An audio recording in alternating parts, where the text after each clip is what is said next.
trailer of Get Out, the new film by writer-director Jordan Peele.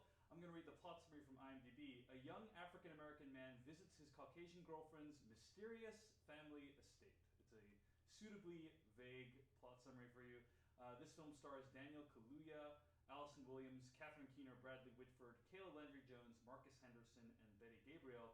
And joining us to help review it today, she is Slate's culture writer and host of the Slate podcast Represent, Aisha Harris. Welcome to the Slash Filmcast. How are you doing today, Aisha?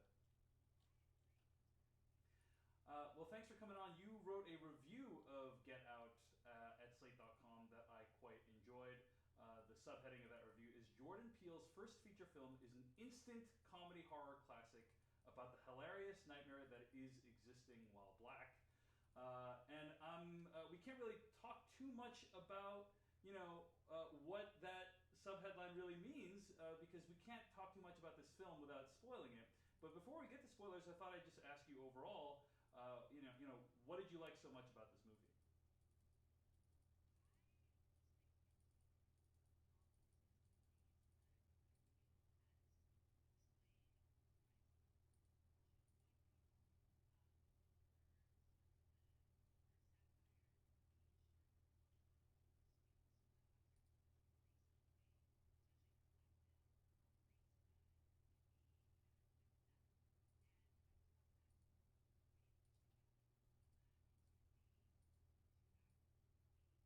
Brilliant. And I thought it was really scary, but also funny and had everything I was hoping it would have. All right. Very cool. I can't wait to dive into spoilers on this one with you. Jeff Kanata, your overall thoughts on Get Out? I couldn't agree with Aisha's one-sentence review more. I do think it's an instant classic. I think it is one of the most clever, subversive films I've seen in a long time. It has the best ending since Split, which, granted, wasn't a very long time ago. But before that, a long time before that movie.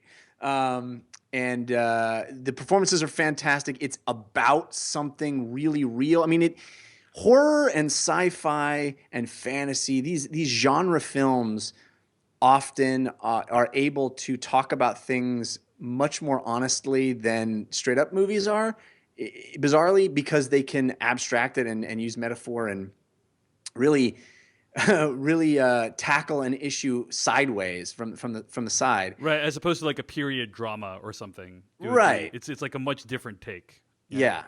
And you tend to be having a lot of fun while also being thinking. You find yourself thinking about the themes because they're abstracted in a way that maybe a on the nose type of approach wouldn't allow for. I mean, this isn't super abstracted. I mean, it's still very much on the nose, but because we're inside the genre conventions, I think it is able to be so much more subversive and so much more powerful in its messaging. And I was delighted by it. As Aisha said, it is very funny. It is very smart. It is full of characters who are very smart, who are doing smart things. And I was tickled throughout and found myself applauding by the end. It is about something really real. I think every American should see this movie. It's an extraordinary piece of work. All right. Devinder Hardwar, your overall thoughts on Get Out? Yeah, I love movies that have layers, and this movie just has many, many layers. Even visually shows off layers in very good ways. It's funny. It's scary, right when it needs to be. It's perfect satire. It's well acted, incredibly well acted, and honestly, really well cast too. I'm a big fan of Daniel Kaluuya. I know a lot of people know him from Skins, but he really struck me in that second episode of Black Mirror, where he is just unforgettable. And he was also in Sicario. Also, Allison Williams, who I think is perfectly cast as a certain type. And in this movie in particular, yes. I think I tweeted, like, she strikes me as somebody who secretly voted for Trump, So and that is perfect for what she needs to do in this film. And yeah, just really well done all around. I know Jordan Peele's also doing he's doing a retrospective of social justice films here in Brooklyn at BAM. And it's funny, like he's bringing up Night of the Living Dead and like Rosemary's Baby and things like that. And he ended up making something that I think will stand alongside all those classics. Very cool. And yeah, I want to agree with you guys about the performances in this movie. I thought they were all fantastic. And in particular, there's a few actors here that I hadn't recalled seeing on screen before. Marcus Henderson, who played Walter, and Betty Gabriel, who played Georgina, who are kind of the groundskeepers on what's her name? Rose Armitage's family's house. Georgina. Georgina is on the kind of maid in their house. Of course, Lakeith Stanfield, who was great in Short Term 12 as well as Atlanta, is in this, and he does a solid job as well. And Lil Rel Howery, I thought was fantastic as the main character's TSA employed friend. Audience surrogate. Yeah, character. audience surrogate. Yeah, exactly. So all these characters, like even the kind of side characters, I thought were fantastic. I mean, this is a movie that, like you said, Aisha, I was listening to Jordan Peele talk about the experience of making Key and Peele, and if you've watched that show, and you should because it's amazing. He basically described it as making over 300 short films, which is very, that's my experience of it as well. Every sketch not only is like different characters and in a different setting, it also imitates a different style of film, like a different genre of film. There's comedy, there's drama, there's period drama. There's all kinds of different genres in that show.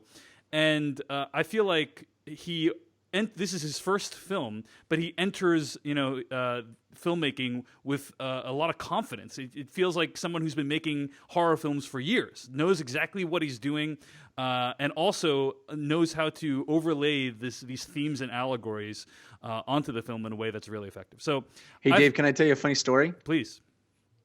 I want to agree with you that his direction is spectacular. In fact, the movie opens with this wonderful floating camera shot. Yes. That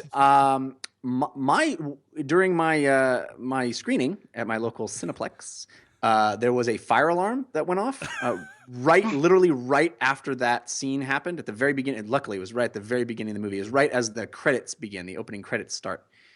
And in their attempt to write everything and fix it all, we had to evacuate, and then we came back in, and they were trying to I saw that opening scene no fewer than 5 times because they kept trying to reset the projection. So I had a real appreciation for that opening wonderful floating camera shot. There is like this amazing camera movement that swings around a character and slowly reveals to you what's going on in the situation. I am not exaggerating that I got to see it 5 times, David, and 3 of them without sound.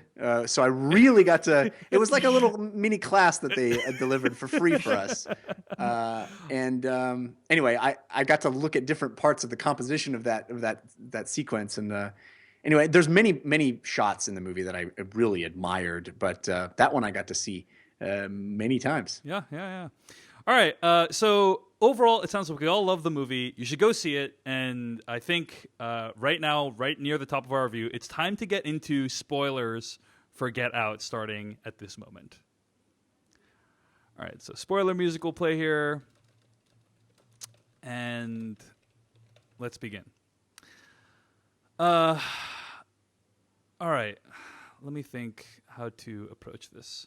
So, ladies and gentlemen, let's talk about this movie from just the opening scene, which feels to me like an inversion of, I don't know. I guess the whole entire movie is meant to turn horror movie tropes on their head. This horror movies are a genre that black people are traditionally underrepresented, and when they are represented, they are typically just fodder, or they typically die well before the end of the film.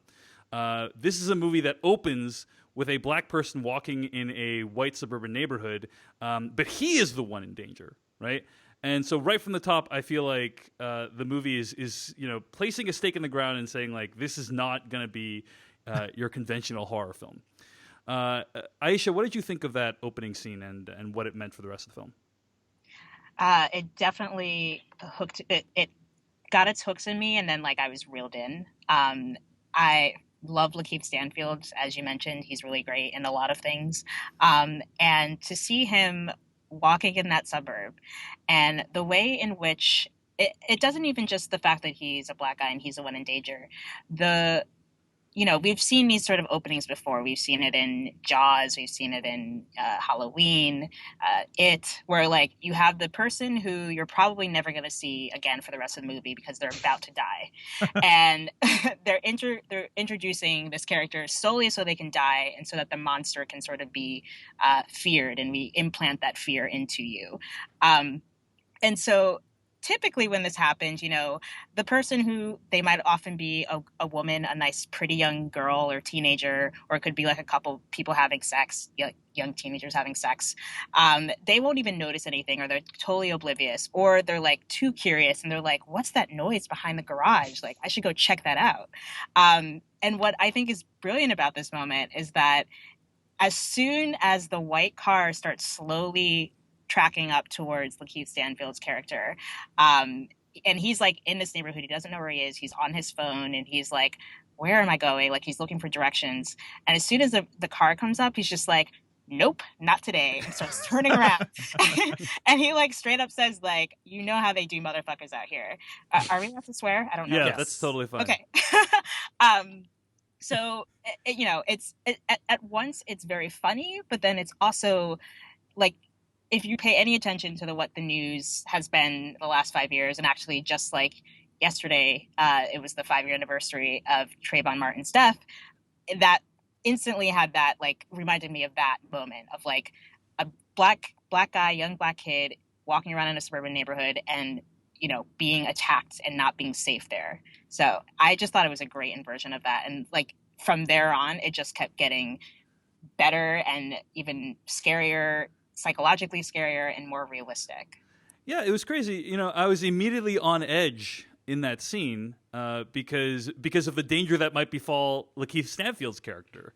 And certainly the way that it plays out very slowly, very deliberately, and with a lot of tension, I thought was really well done. So let's dive into some of the more spoilery details of the film, right? I mean, explicitly, this film deals with white people fetishizing, wanting black people's bodies, and literally wanting to take over and control their bodies. And that's kind of what the movie ends up being about, is like Allison Williams' character is luring these people into her family's home in order to trick them into getting hypnotized and then having their brains transplanted in a Being John Malkovich-esque style procedure or whatever. And it's very chilling, and obviously there's a lot of relevance for this movie in terms of the modern politics. I think I just want to highlight a few things. Like, let's start with a few moments in the movie that I thought were particularly well done, and I'd love to hear what you guys have to say about that too. But I thought the way the information was doled out overall was pretty effective. Mm-hmm. We talked last week about A Cure for Wellness and how we thought that the information in that film was kind of like the way they did exposition was all over the place. And in this movie, I thought they kept giving you enough information until at the end they give you the full exposition dump when he's watching the TV. And I really appreciated that moment. I thought the moments with, for instance, like when you see Lakeith Stanfield later on in the movie and he's completely behaving differently, incredibly chilling, and just very creepy and raises a lot of questions. Did you guys understand did you guys figure out what was going on before the scene with Stephen Root where he explains everything, or were you kind of guessing until that moment? I think the movie gives you enough hints, right, that you could start to see that there's some sort of Stepford Wivesy thing happening here, especially if you recognize, I'm not sure if everybody notices that, oh, by the way, that is the guy from the beginning of the movie. Because even some reviews seem to have missed that, I think. So it all starts to click together in a very good way. I think it kind of has an opposite, it takes a different approach to style and exposition than Cure for Wellness, because there are definitely some stylish parts of this movie, but it's more focused on being a very like taut thriller. Yeah, and I feel like the main character has more agency in this movie than he did in A Cure for Wellness. Oh, definitely.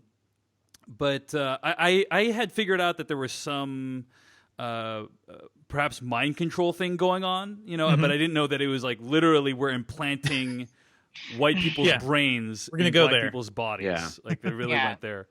And anyway, there were so many really effective moments. Like, for instance, there's a scene between the character of Chris, played by Daniel Kaluuya, talking with Georgina, played by Betty Gabriel, it was my favorite scene in the whole movie, when they're having this conversation and she's explaining how his phone got unplugged. And he's using kind of slang to try to communicate with her, and she... like there's a part of her that wants to respond in the way that Georgina would have responded, but she can't, and just like kind of starts crying. It just felt like the perfect kind of conflict between her inner self and this person that had taken over her. It's an extraordinary piece of acting too. Yeah. It all done in extreme close up using a lens that is right up on the actor. Very shallow depth of field. Yeah. No room for it requires absolute stillness, and to see all those beats, you see the battle that's happening between the two psyches in her head.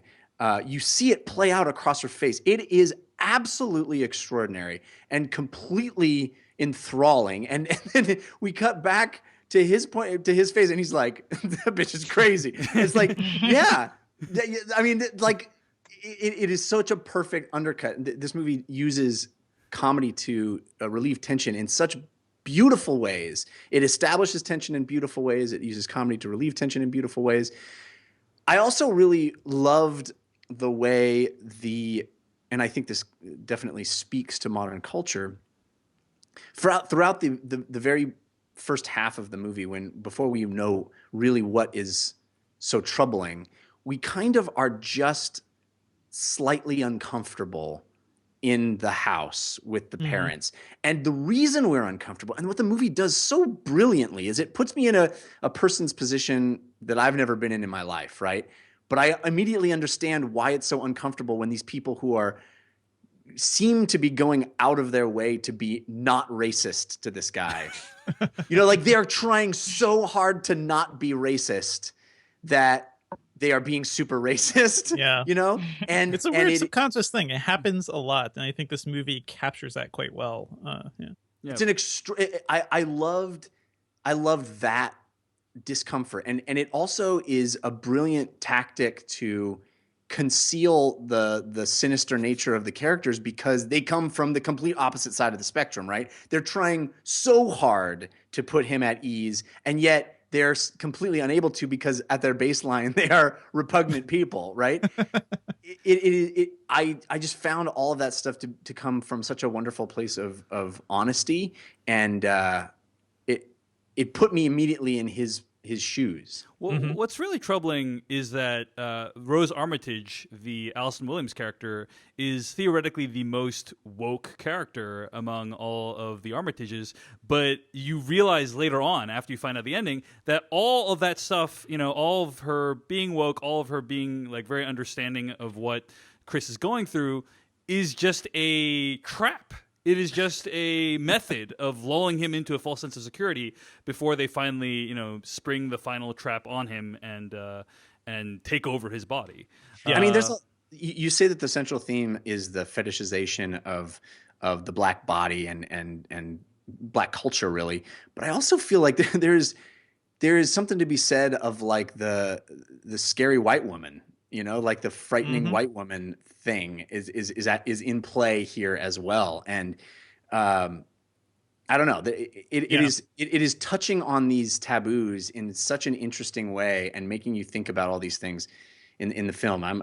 It's very impressive. So Yeah, Aisha, let me ask you a question. Yeah. You know, there's been a lot of discussion about what is the villain or what is the true enemy in this movie, and some people were saying, I saw online like some of the conversation is centered around white liberal racism as being the enemy in this movie, because you have these people who are these white liberals who are very well intentioned, but in fact they are coming to enslave you. Like that is really what Right. is going on in this film. So do you feel like white liberal racism is the enemy in this movie? Like, do you think that's what the message of the movie is?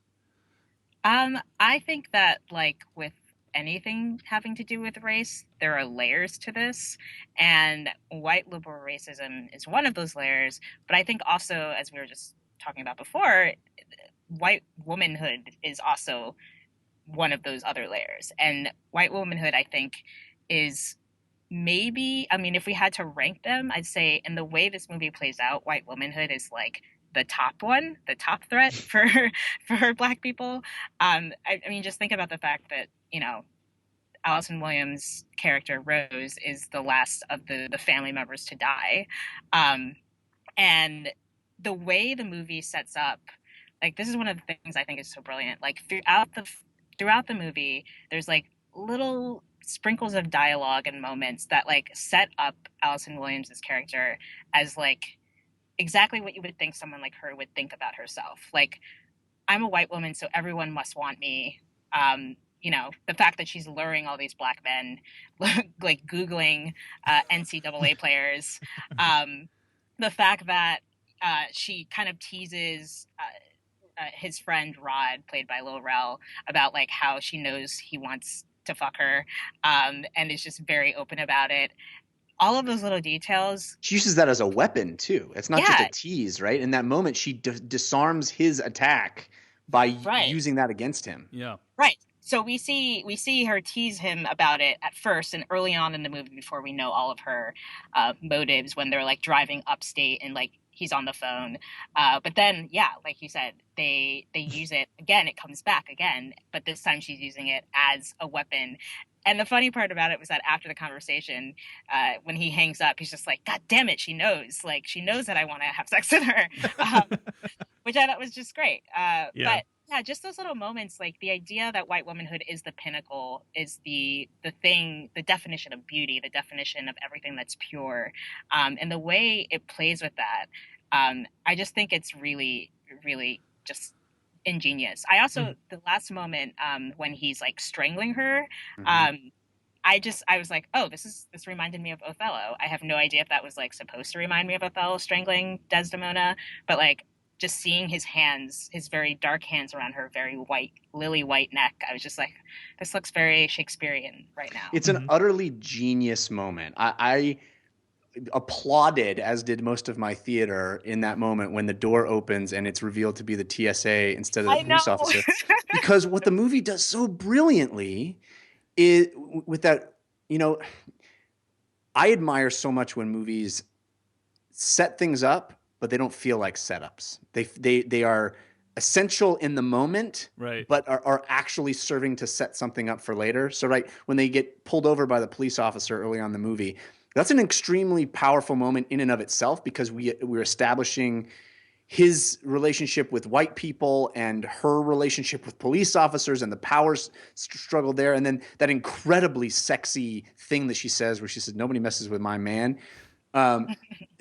All of that scene works as a scene, but it's also this extraordinarily brilliant setup for the end, where we see those sirens pull up, we see him on top of her, and we know exactly what he has in store for him. We know that she is completely won, that there is no police officer who will ever believe what he is going to have to say to try to get himself out of this. She has completely defeated him.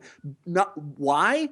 Because of the structure that exists in our country, right? Mm-hmm. She played that structure against him. And then that door opens and it's TSA. It is so genius. And I just erupted in applause because subverting that expectation in such a brilliant manner. It's like playing the audience as an orchestra. It's just magic. Well, a couple of things to mention about that particular scene. Firstly, he tries to choke her, but then stops. Right, he decides he can't kill. Like, and to me, it feels like he has in some ways been defeated by her wiles. Right, like she has won him over to the extent. I'm sorry. Go ahead, Jeff. I didn't read it that way at all. Sorry to interrupt. Oh yeah, no. What was your read of that situation? And like when he stops choking her, I mean, I kept saying, "Don't do it, don't do it, don't do it" in my head to that character, right? You don't want him to be overcome by his vengeful self. You mean? I don't want him to kill her that way, right? Because that's the nightmare scenario. That's the thing you never get out of. And then you see the cop pull up, and you're like, "Of course, that's what the cop is gonna." Even though he didn't do it, that's you can't have a strangle be, that's. And he's covered in blood and she's like on the ground crying for help. Like it's a wonderful setup also because it's a terrifying setup. Like, come on, like we know the state of the country right now, and you see that scene. I thought this movie would have gone completely bleak at the end. Like, I almost forgot it was kind of a comedy at the end. It's like he ends up being shot and the camera pans away, and that is your statement. So the fact that it twists away from that is interesting, but I also know that he's definitely playing on that expectation too, which is ingenious. Yeah. Sorry. Go ahead, Aisha. Oh no, I was just gonna say, like, it also felt like a very direct correlation or a direct sort of homage to the Night of the Living Dead, which is one of the films that Jordan Peele has also very explicitly said he looked to for inspiration. And the fact that at the end of Night of the Living Dead, the lead character, Dwayne, he does make it to the end of the movie until he doesn't. Mm-hmm. And the cops come and they shoot him. And so I'm just glad that I actually like the fact that the ending was not that bleak. It easily could have been that bleak because, we still have to make a movie like this in 2017. But yeah, I just thought that was a great, like, the comedic setup of that with the TSA was just like a great way to subvert yet another trip. Perhaps the only time the TSA has ever been useful in cinema. Yeah, perhaps the only time people have actually been excited to see a TSA agent. Yes. I saw a Q&A that Jordan Peele did, and he had mentioned how he wanted this to be one of those movies where when the police arrive, it actually creates more tension instead of relief. And that was certainly one of those moments. Aisha, what was your take on that part when he stops choking her, though? What did you think of that moment? So I actually I can't remember what the sequence of events was. I can't remember if the cops, like, you could see the flashing lights already when he stopped choking her. All I know is that when he stopped choking her, I was like, no, don't stop. Because I was like, if you like, granted, obviously, if you looking ahead, like, you don't want that to be where you might get caught. So, like, some random person because you were a black man and this is a white woman and, it's over. But in that moment, I was like, dude, I've seen lots of horror movies. If you don't kill her now, she's going to kill you. Like, do it. So, that was my reaction. I was like, why didn't he kill her? I'm pretty sure he stopped before the cops came. Like, I remember that. I'm pretty sure that's the case as well. And she smiles in a weird way. It's a great moment. It's a great moment because she realizes, like, she's won some kind of victory that he has not strangled her, Yeah. Jeff, what were you going to say? I think we're all sort of remembering it slightly differently, but my recollection, and I could be wrong here, is that he's strangling her. She kind of smiles at him, and he stops. Yeah, like that's what she wanted. She's like, yeah, do it. It's almost a give in to your hate, give in to your anger kind of thing, and then he says, no, I'm better than that. That's how I read it, and maybe I'm just I'm projecting my own wants for that character on it, but I read it as he's strangling her. He stops, and then she smiles, knowing that she has, like, that on some level she convinced him. Yeah, she convinced him of her goodness to the extent that he would not kill her. Yeah. So another kind of victory for her at that moment. Her character gets some of the best moments in the film too, like that moment with the when the cop comes to help them earlier on, and she defends Daniel Kaluuya's character.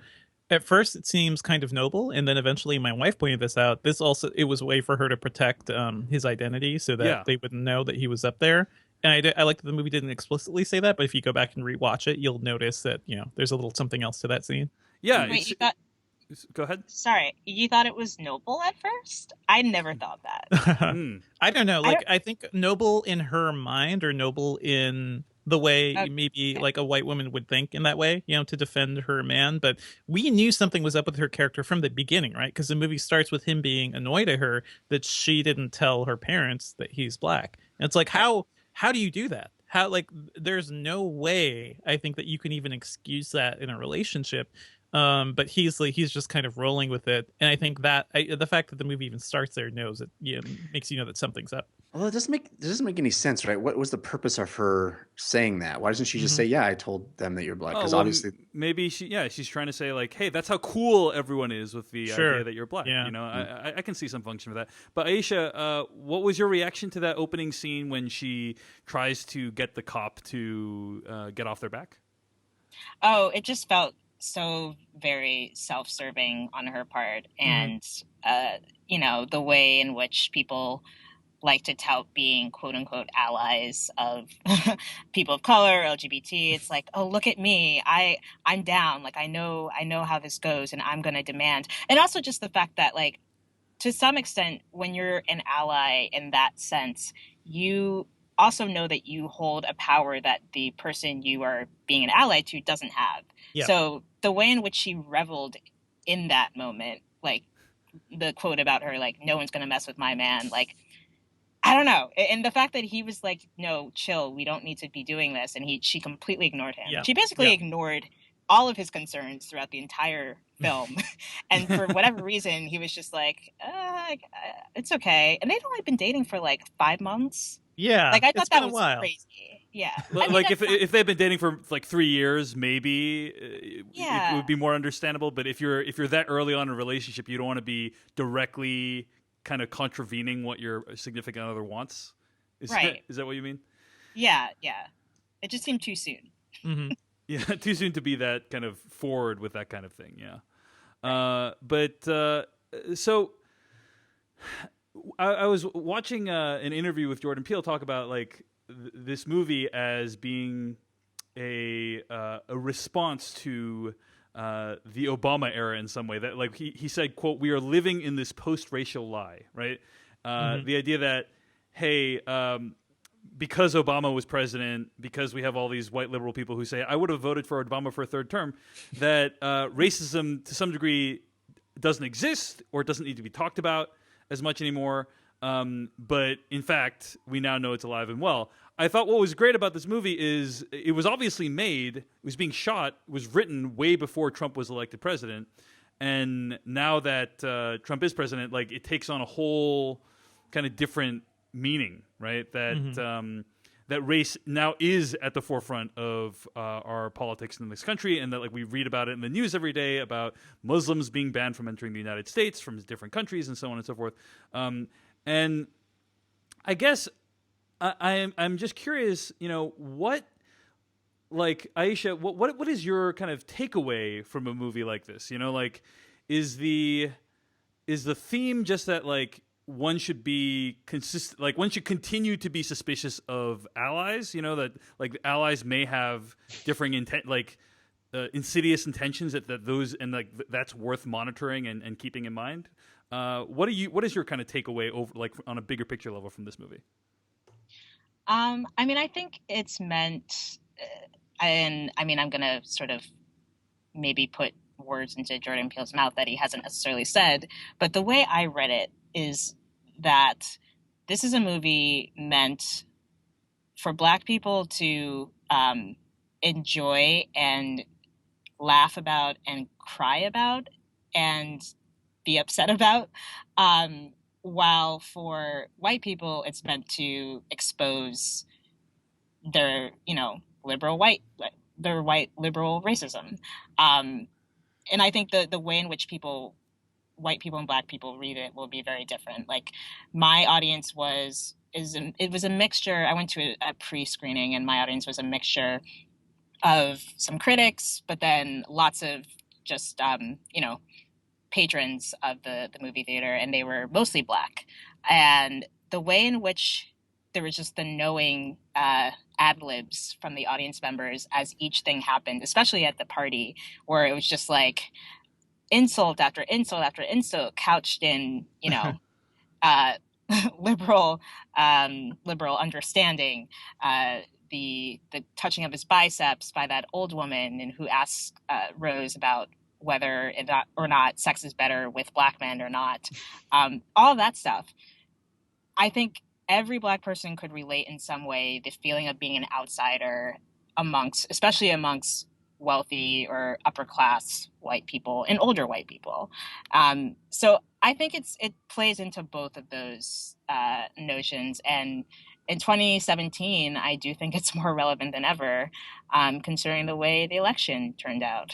So yeah, that's my takeaway from the film. Jeff Kanata, how about you? Like, as the only white man here, what was your take? It's tough being a minority, fellas. Yeah. what was your takeaway from Get Out? Like, did it recontextualize your own actions? Did it make you look at your own behavior with minorities in a different way? I suppose. I mean, I don't know if I'd use that phrasing. It certainly gave me insight into an experience that I don't have firsthand knowledge of, right? And I love the power of narrative to do that. I think this movie puts you inside his experience in a really, really powerful way.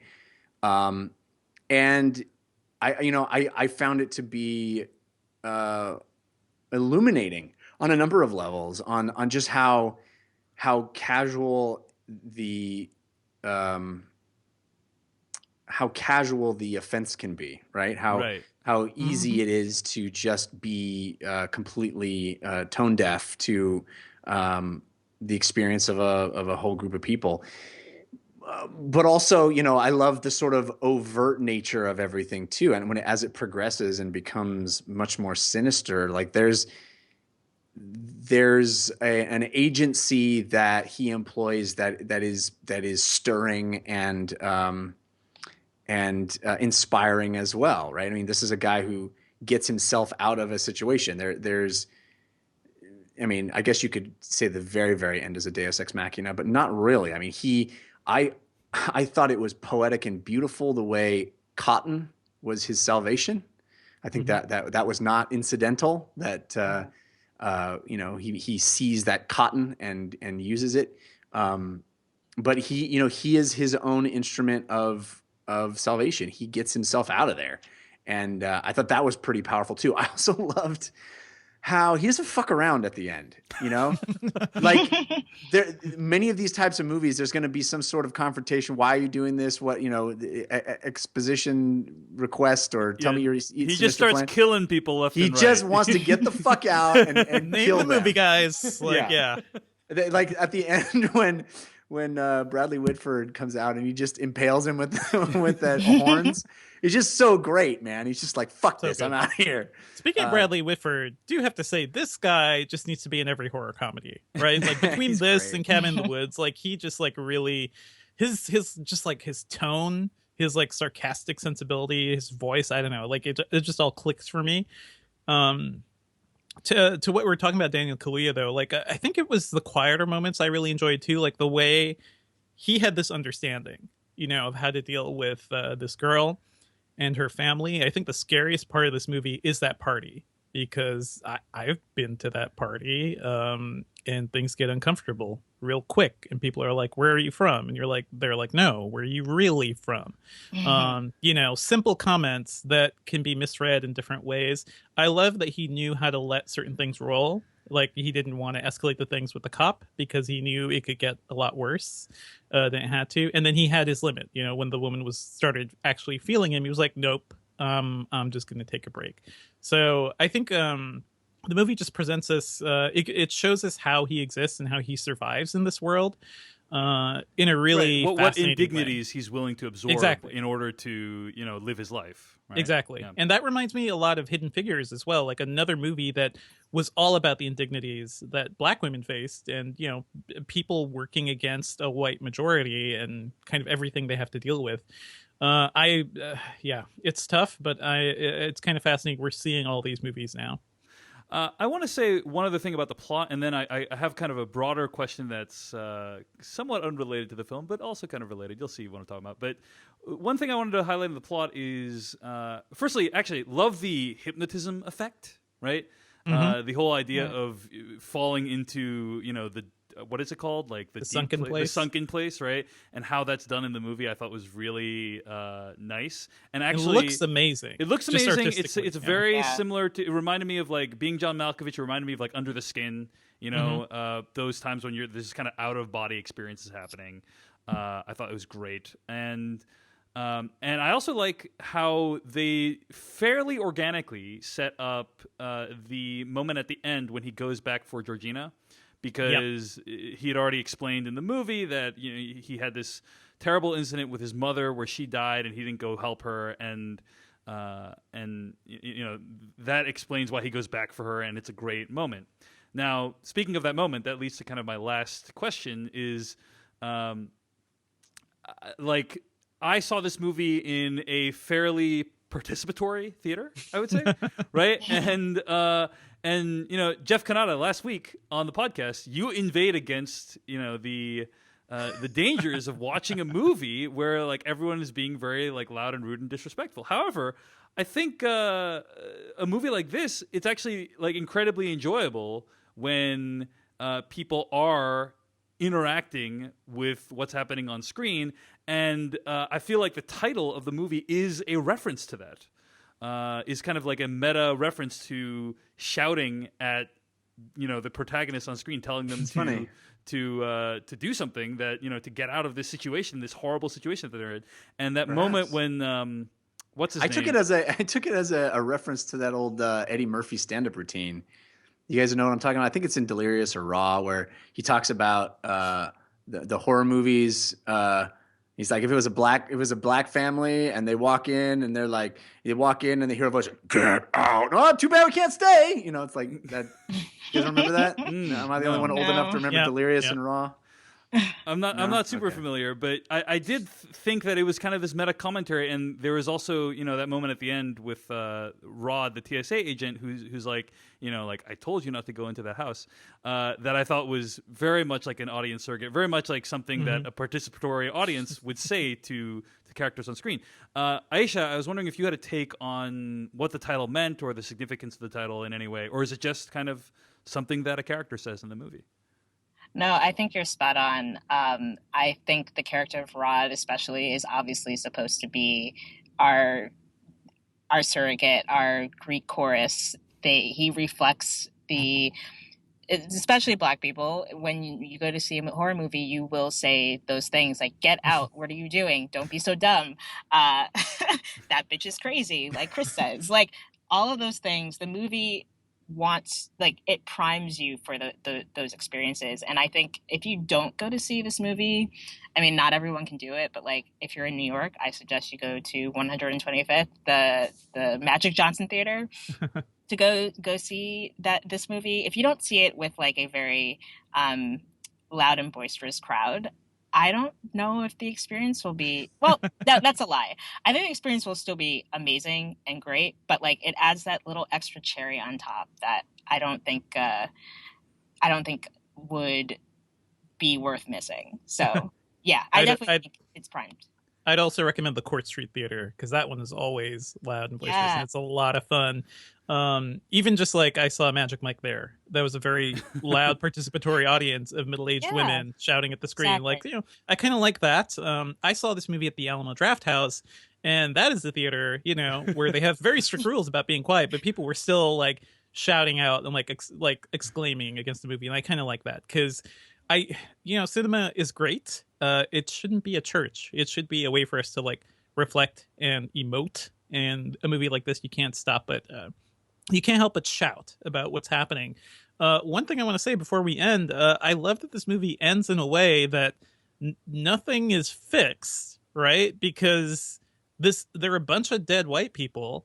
They can't go back to New York and explain, like, okay, there's a cult and they're stealing brains and they're putting their brains in Black people. Like, that's unexplainable. So I think the stage is set for a really interesting sequel where he's just trying to explain to people that this is going on, and probably nobody believes him. Actually, it's just It's like, called yeah. Get Back In. Yeah. Devendra, that actually raises a really good point of the film, which is there is that scene with Rod, the TSA agent, going to police and trying to explain what's going on. Yep. And it felt to me as a commentary on what happens when minorities try to explain instances of racism to other people. Like there is a sense that there's always a sense, and let me just say, like, to be 100% clear, it is not my intention to compare the Asian American experience to the African American experience or anything like that. I am not a white person, so I have like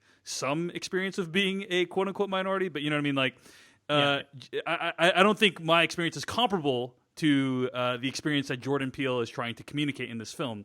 But what I will say is that it did seem to me that scene and other scenes like it in this film were a commentary on the idea of how one may come off when trying to communicate the supposed racism one is experiencing, right? That you can sound like you're insane. You can sound like you are taking tiny, microaggressions or whatever and making them into a huge deal. Yeah. When and then to other people, it might sound like complete madness. And I did think that was like a very nice subversive element of the film. Aisha, sounds like you agree? Yeah, no, I had the exact same reaction to that scene, and just like the entire movie as a whole. I think like when you think about Chris's character and the way in which it takes him a little while to like finally realize like he's in a really bad situation, and Rod is the whole time like, no, like you need to listen, like we have not evolved that much. You don't go up to that white woman's family's house up in the woods where no one. And it just shows the very real, like, even in 2017, you still need to have your guard up. You still need to be aware. You still need to, like, it. I mean, we haven't talked about the music, but just like so much of the music is so great. And the use of the Donald Glover or Childish Gambino song during the credits, which is called Redbone, but it features the lyrics, "Stay woke." Like, just the way in which it says, like, you need to stay alert and don't get too complacent because white liberal racism is here and here to stay, possibly. So, yeah, I completely agree. Also, in your review at Slate.com, you pointed out the use of Run, Rabbit, Run, I think. Is that the opening the song? novelty. Yeah, that's the song that plays just as Lakeith Stanfield's character gets taken away and attacked and then taken away in the car, which was also just a great musical cue as well. Great choice. And I love how kind of old school music like that sounds really creepy. Given if it's recontextualized, it can sound incredibly creepy. Before we wrap up, I do want to point out, guys, to your point about the ending, Devendra, it does feel like there are some significant flaws to these people's plans, right? Like to the Armitage's plans. Like, I guess part of the movie is commenting on the, like, they don't explicitly say it, but part of the movie is commenting on the idea that you can just disappear black people with no repercussions whatsoever, right? And so, okay, fine. If that's what the movie's trying to say. Point to people actually being there too. Like, that was maybe because the people are still there, right? And they could still point to, hey, this person's still here. They're not missing. They just, completely changed their entire personality and lifestyle, right? Yeah. I guess. I mean, it does. It really speaks to like the set of the idea of privilege, right? That you could allow something like this to be going for so long. I didn't. Yeah, I could see being believable as a statement on that sort of privilege. Right. I will say, maybe not a good idea to leave photographic documentary evidence of all your previous conquests, in easy access to anyone who's staying in your room is what every murderer has their like kill box, right? Their box. So. Can we talk about the fact that she basically had sex with her grandpa's body? Well, this was before. This is before. Yeah, before it was grandpa, but now every time she looks at grandpa, she had totally had sex with him. Yeah, that's. I mean, I think that's the least screwed up thing happening in this movie. But I don't know what's going on with the grandpa and grandma. Just because they're definitely like they're not in a good place in that household. They're still like subservient. Right. So they're not like enjoying their old age or their, nice new bodies or anything. They're one's a maid and one's like a groundskeeper. That one bit, like I figured that would be the grandparents. It just didn't fit into like how they were being treated.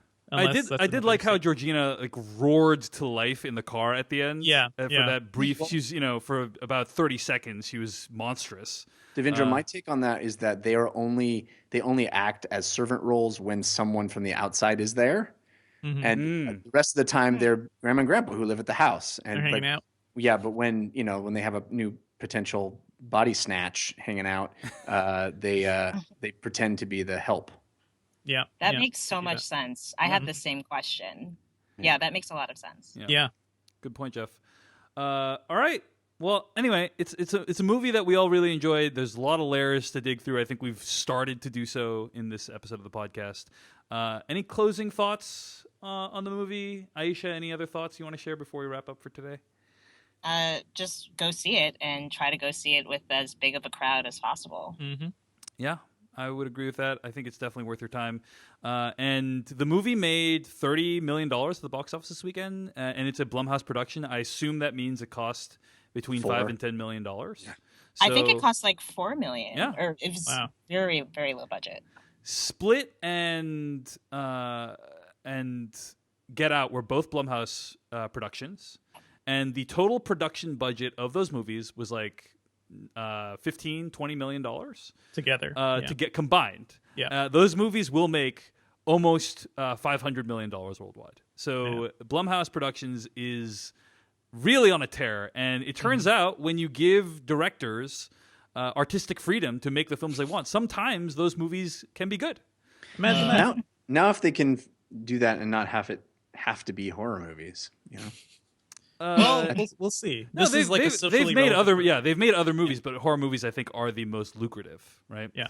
But I mean, there's certainly the kinds of movies you can make for a small budget and have big return. Yeah, totally. Other types of movies are harder to do that with. Yeah. Unless it's The Purge, and you theoretically call The Purge a horror movie as well. Oh, most definitely. Yeah. Now that we're in like Oscar frame of mind, I also can't wait to see like what we're going to be talking about this movie come next year's Oscars. Let's hope so. All right. Well, you can find more episodes of the /filmcast at /filmcast.com. Email us at /filmcast@gmail.com. Our music comes courtesy of AdamWarrock.com. Our /filmcourt theme is from SimonMHarris.com. And Kyle Hillinger made our /filmcast spoiler bumper. Before we tell you what we're going to be reviewing next week, Aisha Harris, why don't you tell us where we can find more of your work on the internet this week? Sure. You can find me on slate.com, and I've been covering Get Out and also the Oscars, and I can also be found on Twitter at Crafting My Style, and actually on my podcast Represent, we'll also be talking about Get Out, and that episode comes out this Friday. Very cool. Check that out. How about you, Devindra Hardawar?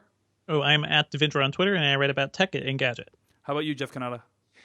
You can follow me on Twitter at Jeff Kanata, and I have two other shows, including We Have Concerns, which is a comedy science show. You can find it at wehaveconcerns.com, and DLC, which is a video game show that you can find at 5by5.tv/DLC. Also, I'll be hosting live streams on Amazon from GDC, the Game Developers Conference, all week. Nice. Find out how you can watch those by following me on Twitter at Jeff Kanata. I look forward to tuning in. Find all my stuff at davechen.net, which is my blog. I also have a Facebook page for my blog that auto-posts a lot of my posts for my blog. It's at facebook.com/davechen.net. Next week, we'll be reviewing Logan, the final time, that Hugh Jackman is playing the character of Wolverine.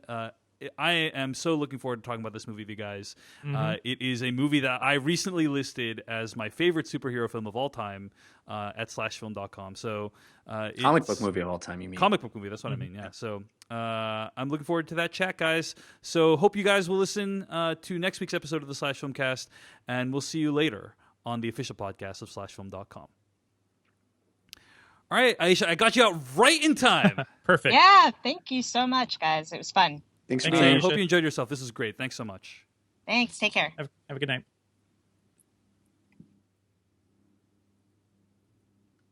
Okay. Cool. All right, I'm going to run to the bathroom. All right, let's take a break. People in the live chat, we'll be back in like a minute.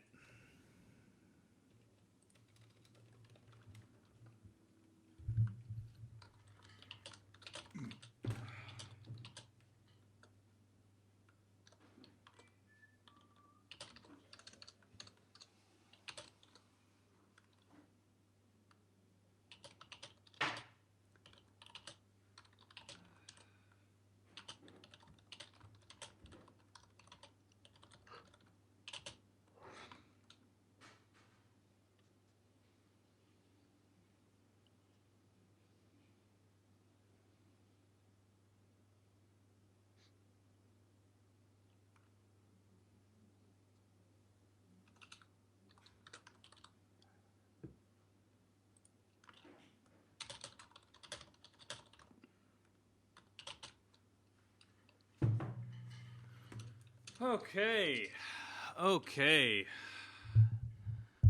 Kanata, how are you doing?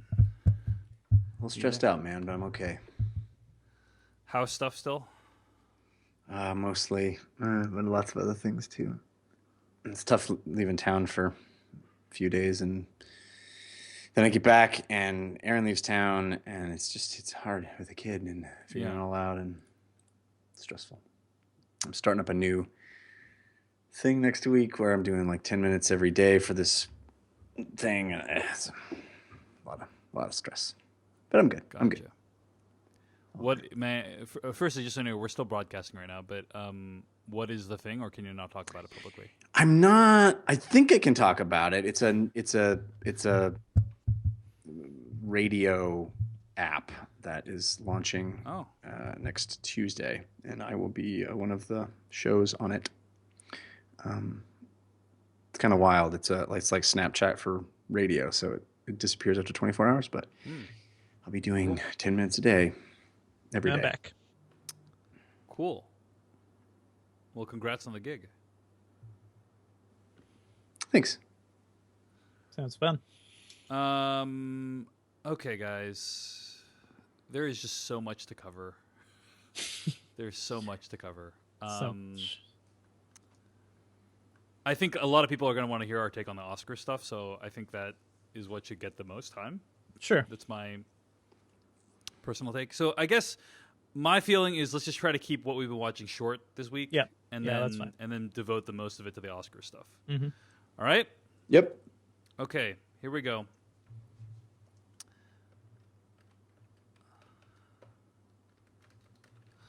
Hello, everyone, and welcome to the Slash Filmcast, the official podcast of SlashFilm.com. I'm David Chen, and with me are Devendra Hardawar.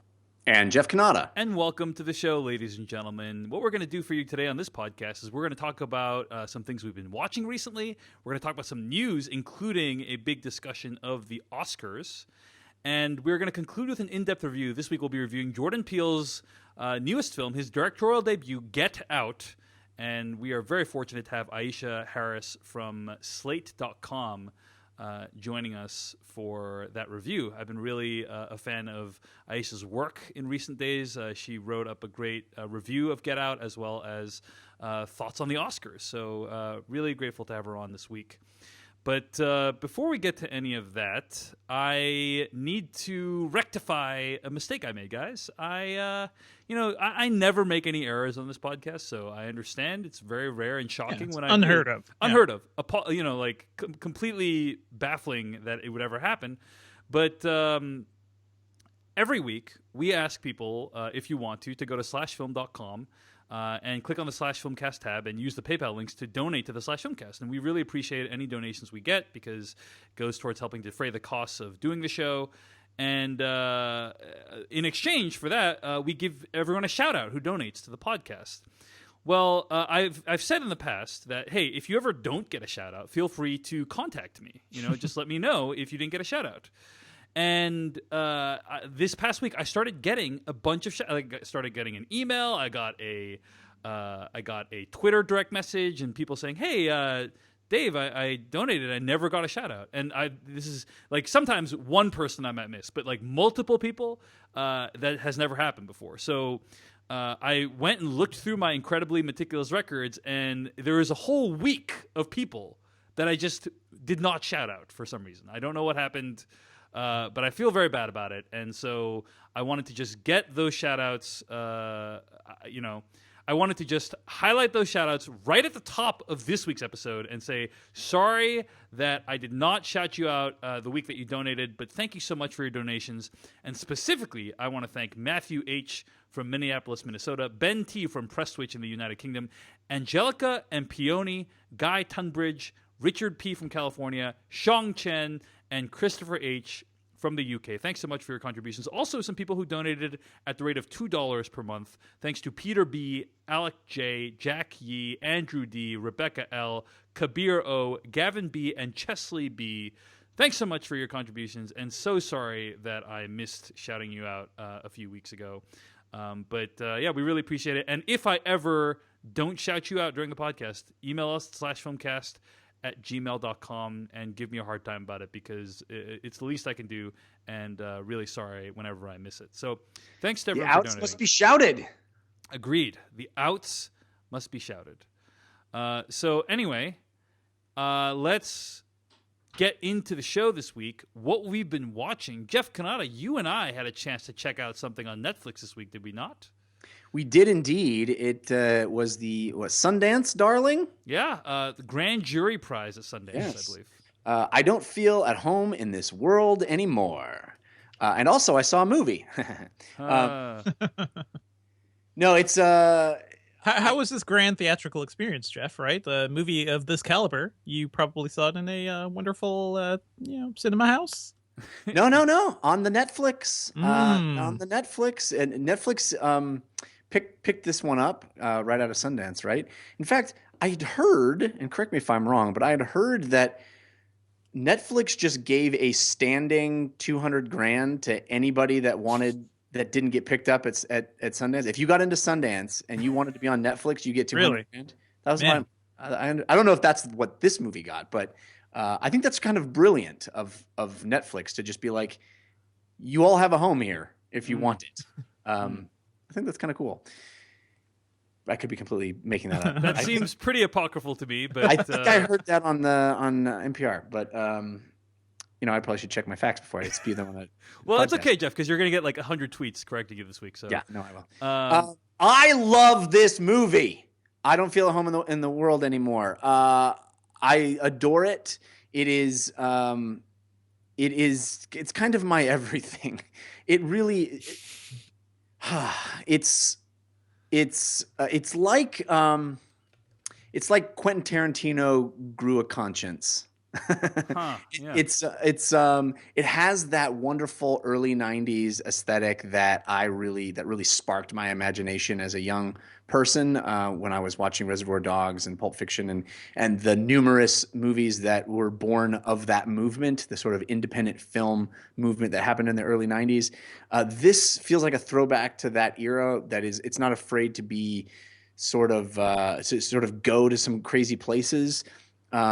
Although I don't even want to spoil that, because the movie starts out in a very wonderful sort of conventional way and is heartwarming and touching story of this female nerd who is just having a hard time in the world, just getting by and dealing with people who are assholes. And that's what I love so much. I love how the title of this movie contextualizes the entire experience of it. There is a scene in particular where she confronts the father of this guy who's been vexing her. And he basically kind of lays out the problem as I see it in the modern world, which is you can be an asshole and get away with it. And that's fine. And this is the story of a person who just stands up to that and says, no. And it's an adventure tale, and it is stirring on a sort of inspiring level of just it's every part of my being that wants to be Captain America but can't.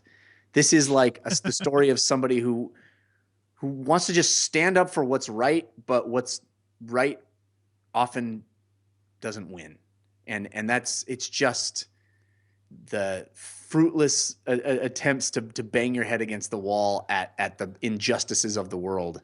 And I found it awesome.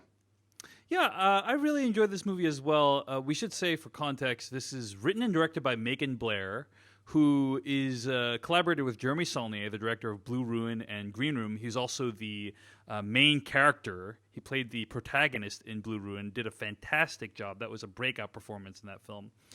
And a lot of the sensibility, I would say, of Jeremy Saulnier is evident in this movie, but it is definitely its own different thing. It does not feel like a Jeremy. It feels to some degree like a Jeremy Saulnier film, but it also, like you said, Jeff, I think the way you referred to it as kind of this early '90s aesthetic, it definitely has its own style that stands apart as well.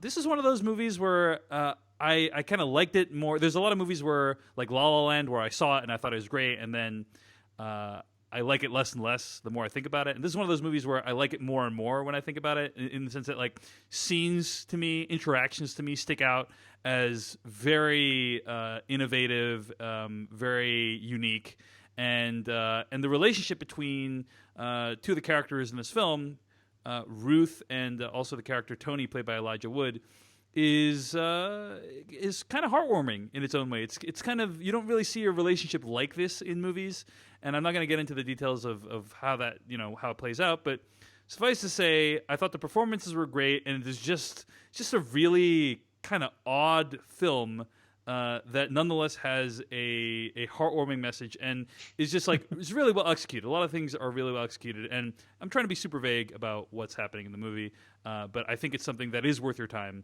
Well, what is it like? Because I heard a lot of people compare it to Coen Brothers films. Yeah, it actually feels to me a lot like Blood Simple. It feels to me like Macon Blair's Blood Simple. If Macon Blair has a future in movies, this is a very auspicious start. Mm-hmm. And what I mean by that is also that, like, Blood Simple is a great film, but it is also not my favorite Coen Brothers film, right? And I think that it shows this guy has a lot of talent, but I feel like there is so much more potential where that talent came from, and that's kind of how I feel about this movie. I hope he makes more movies.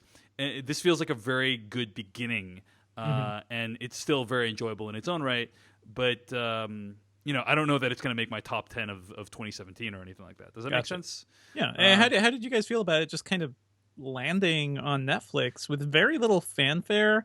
Like, there's one thing to be said about, like, Netflix not doing theatrical runs, but for shows, they at least put out some trailers. They try to amp up some hype. I couldn't even find it on my queue. I had to go search for it manually. Very weird. I was seeing Scott Tobias tweet about this the other day. He said, "Hey, by the way, like 6 weeks ago, this movie won the Grand Jury Prize at Sundance, and apparently it's impossible to find on Netflix." Like, so I think it's search for it. It's very specific, actually. Some people screenshotted that, like. For them, it's when they open the home screen, it's there, and then so maybe your Netflix algorithm is not surfacing it. But I want to know why there isn't just a tab in the Netflix interface that's next to Netflix originals. Why can't I just browse through everything that they have produced? Or there is some sort of originals category. Not on mine. I've seen it. Yeah. And that's the other thing too. Like, Netflix's interface is like all over the place depending on which device you're using. Right. So yeah. It's all kind of a pain. Yeah. But yeah, Devendra, it is very weird that, like, a month after this was at a film festival, it's now available for millions of people, and apparently. I don't know what marketing campaign there was for this, but maybe for millions of people, it showed up on their home screen and it did get viewed a bunch of times. I'm wondering what this means, for the future of movies. It's nice that so many people have access to this thing. I'm sure more people will see it than they ever could during a theatrical run or something. It's nice, but it's also that people's ability to see it is completely meaningless unless there is some kind of demand driven for that. Yeah. Right? And I'm a bit worried about how Netflix treats these things, especially after, like, Beasts of No Nation, right? It had like a short theatrical run, maybe like a little thing. They didn't do well there. And something I know, like, that movie got no Oscar love. And Amazon, in comparison, we'll talk about the Oscars soon, they're playing the Oscars much smarter, especially for things like Manchester by the Sea. And they're releasing their things more like traditional films. So I wonder if there's some sort of a difference there.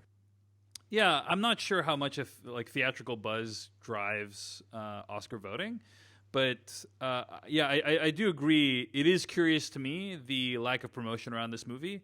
You know, I read about the industry. I listen to podcasts about film. And I barely knew that this movie was out on Netflix. You know, Jeff, how did you hear about this? Jeff Kanata? Sorry, I was muted. Yeah. I had heard about it from Sundance. I'd heard a lot of buzz about it from Sundance, and really wanted to see it. But I had no idea it was on Netflix until you told me, Dave. So you were like, "It's on Netflix." I was like, "Ah!" And then again, I booted up my Netflix and searched around and can't find it, and had to actually search for I don't. And it was, seriously, hadn't even come up yet. So I know, I had the exact same experience. I was like, I don't, and then of course I'm going to see the movie. Nope, you still got to go like feel at home in this world anymore. Okay, finally it's there. You know, not quite like that, but something like that. So anyway, it's a movie that Jeff and I both think is worth checking out. I liked it a lot more than you did. I loved it. I thought it was. So it's the kind of movie that I wish I could make. It just has something to say, but it says it in such a quirky, original way. It speaks directly to there's a truth there that is revealed in a really unconventional manner. I admire it tremendously. Well, I don't feel at home in this world anymore, and it's available on Netflix. And yeah, check it out if you have a chance. All right, I'll talk briefly about something I've been watching. I had a chance to see The Tickle King, which is a 20-minute supplementary documentary for Tickled, which is now available on HBO. And so for those who are curious, who have an HBO subscription, you can go watch Tickled. It's a movie that was on my top 10 of 2016. It's a documentary I highly recommend by David Farrier and Dylan Reeves. The Tickle King is a kind of made up of footage shot after the movie was released at Sundance that kind of chronicles a lot of the crazy stuff that happened after the movie came out. And essentially people in the movie started showing up at screenings of the movie and creating disruptions and creating a lot of stir. And it's totally fascinating, in my opinion. It's not quite as good as Tickled the movie was, but if you are really into the story of Tickled the movie, as I was, then I think you will enjoy The Tickled King. And so I'd recommend checking it out. I'd recommend checking out both Tickled and the Tickle King, which should both be on HBO. So that's what I've been watching this week. And Devendra Hardawar, what have you been watching? Oh, I finally got to see I'm Not Your Negro, which is a documentary by Raoul Peck about an unfinished manuscript by James Baldwin. And he's basically reflecting on the lives of his friends, including Martin Luther King Jr., Malcolm X, and Medgar Evers, and reflecting on their place in America, kind of what they meant for the Black experience. And this thing is more of a visual essay than it is a documentary. It's just fascinating how it's put together. There's so much footage here. There's footage of James Baldwin talking on the Dick Cavett show, footage of him just at some of his talks as well. It's also narrated by Samuel L. Jackson. He adds like a nice element to this whole thing. Just a fascinating and it's so enriching. Like, this is a movie I feel like I'm gonna have to see several times just to really dive into everything he's saying. I haven't really read much James Baldwin in my life, but it definitely is pushing me towards checking him out because he's such a fascinating character, just so intelligent. And there's one chat in particular where he's like facing off against a philosophy professor who just doesn't understand like why Black people want to talk about they want to talk about what is wrong for them, or why they want to separate their experience. And I think it's just incredibly powerful. So it goes right alongside Get Out, which we're talking about, and just a fascinating film to see today. Cool. That's the movie I Am Not Your Negro. It was nominated for Best Documentary. I've heard great things about that movie. And it is in limited release right now, Devendra, right? It is. It is. Theaters, right? Yeah. It's great, and also great to go to the theater and have to watch everybody say I'm Not Your Negro. Like that. That's the movie I'm going to see. That was a lot of fun. I just have to say. So that's what we've been watching this week. We're in the chat room right now, live broadcasting. A bunch of people in the chat room, Jeff, are saying. George says there is a Netflix originals tab, but then Mitch Sanith says, "Agreed, Jeff. The originals tab is not always there." Yeah. Here's what's very clear to me from talking about this: everyone's Netflix experience is different. Right? Yeah. Maybe Why is the that? algorithm is not the best solution. Netflix. Yeah. No, well, No. they've obviously done the math and they figured out that hey, having everyone have a custom experience is the best way to keep engagement up. So, I just think that if they are clearly turning themselves into HBO or really into a channel where I at this point I am paying for Netflix not because I want to get whatever movie they just got rights to. I'm paying because of the content that they are creating. I should be able to tune into it like a channel and search for the things that are only available there that they have paid for. I want to see what the new Netflix original TV shows are, and I want to be able to browse through them because maybe I haven't heard about them. I do also recall myself seeing a Netflix originals tab, but I also usually see like recently added or now trending. Like those are more higher up on the list for me than like the Netflix originals one. So I agree with you that it might not be the easiest to find, but I also agree with people in the chat room that I think it is there. It just you need to look. You need to dig a little bit. Apparently, they like having you dig a little bit. So, all right. Well, that's what we've been watching this week. Why don't we move on? Before we get to Oscars, which is the big conversation, there are a couple of items I wanted to touch on. I had a very bizarre experience Saturday night. Xander Berkeley, the actor who played George Mason on 24, tweeted that Bill Paxton had passed away. And I started freaking out because I had not... TMZ didn't have it. Nowhere else had it. I started freaking out, and then... there was also this separate, now revealed to be fake article saying that the Bill Paxton news was a hoax. Then shortly after Xander Berkeley tweeted out the mourning for Bill Paxton, his original tweet disappeared. So then I thought, okay, well maybe Xander Berkeley just got taken in by a hoax. But then the next day it was revealed that Bill Paxton had in fact passed away at the age of 61. And so it was an emotional roller coaster. I will say that Bill Paxton is one of those. I don't remember who said this online. I apologize, but he said Bill Paxton was great in everything, and he was in everything great.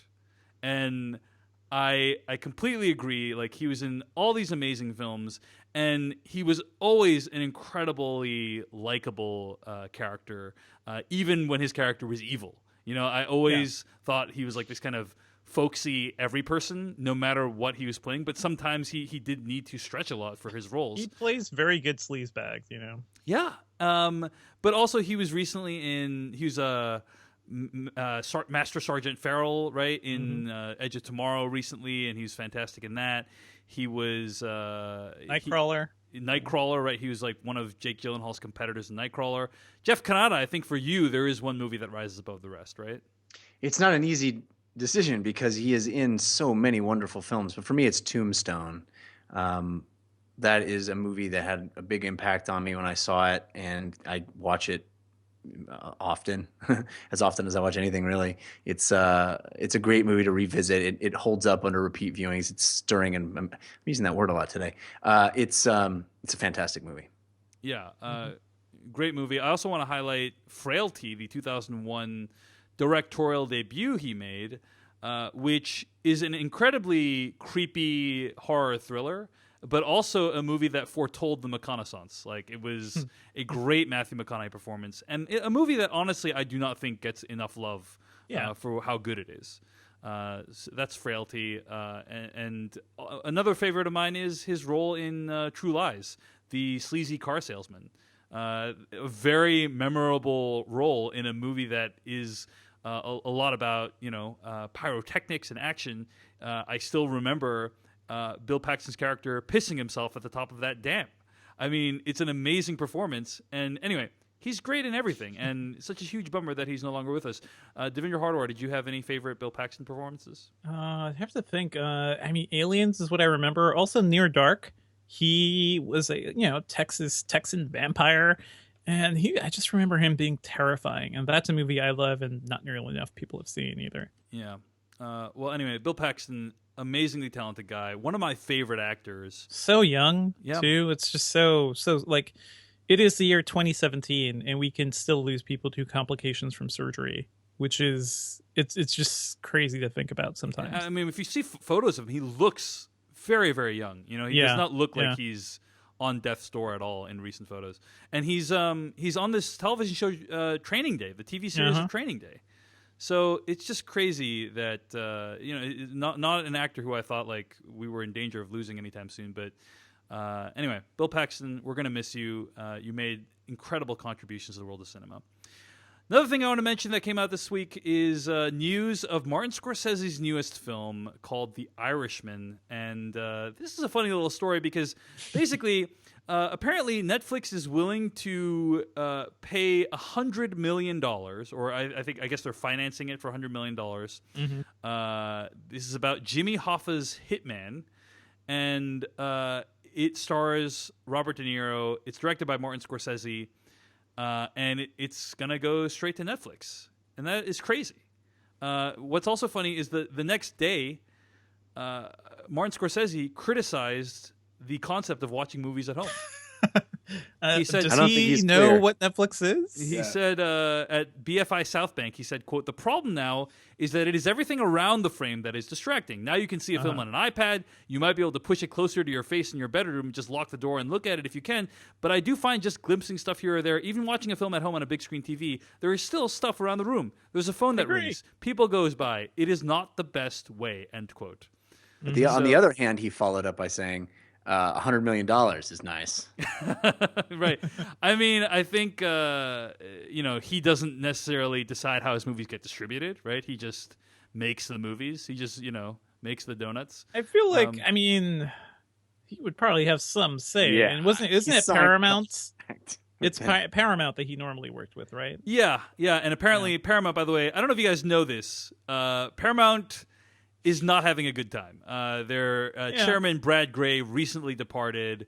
They haven't had many hits. A lot of their movies have tanked in the last year. What about Silence, Dave? That was a great Martin Scorsese movie. It was, but it actually was a box office bomb, unfortunately. It did not do well at all at the box office. I mean, gotta go back to that gangster well, baby. Their movies aren't bad, right? It's just that they're not doing super well. I mean, Star Trek Beyond was not the success that they wanted it to be.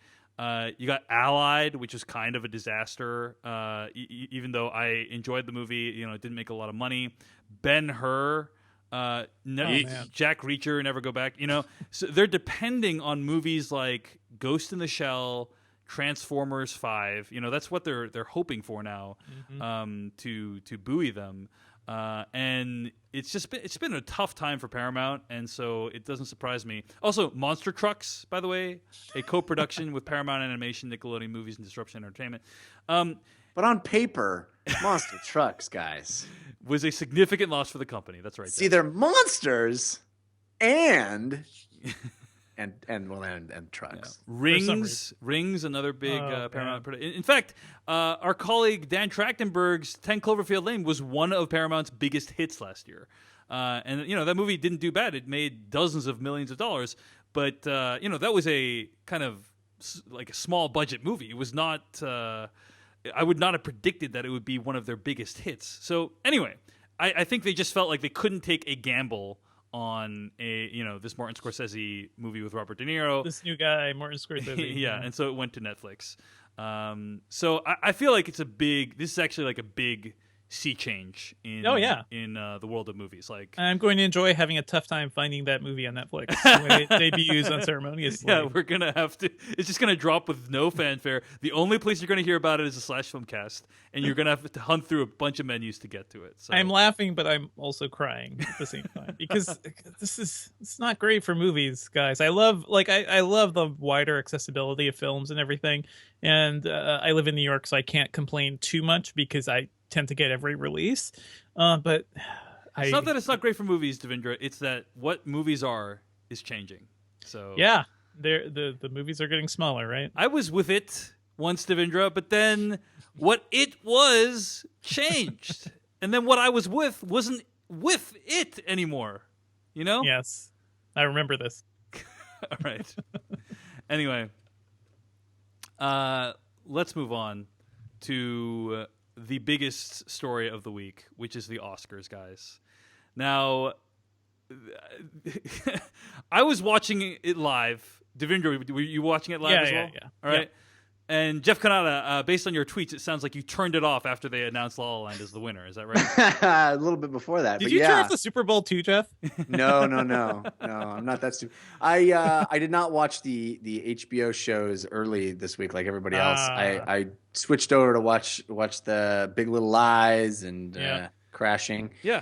Figuring that nothing crazy would happen. Yeah. Ignoring the fact that of course something crazy would happen because that's the universe that we're in right now. And the World Series, NBA Finals, Super Bowl, presidential election. There's nothing that doesn't have a crazy weird ending.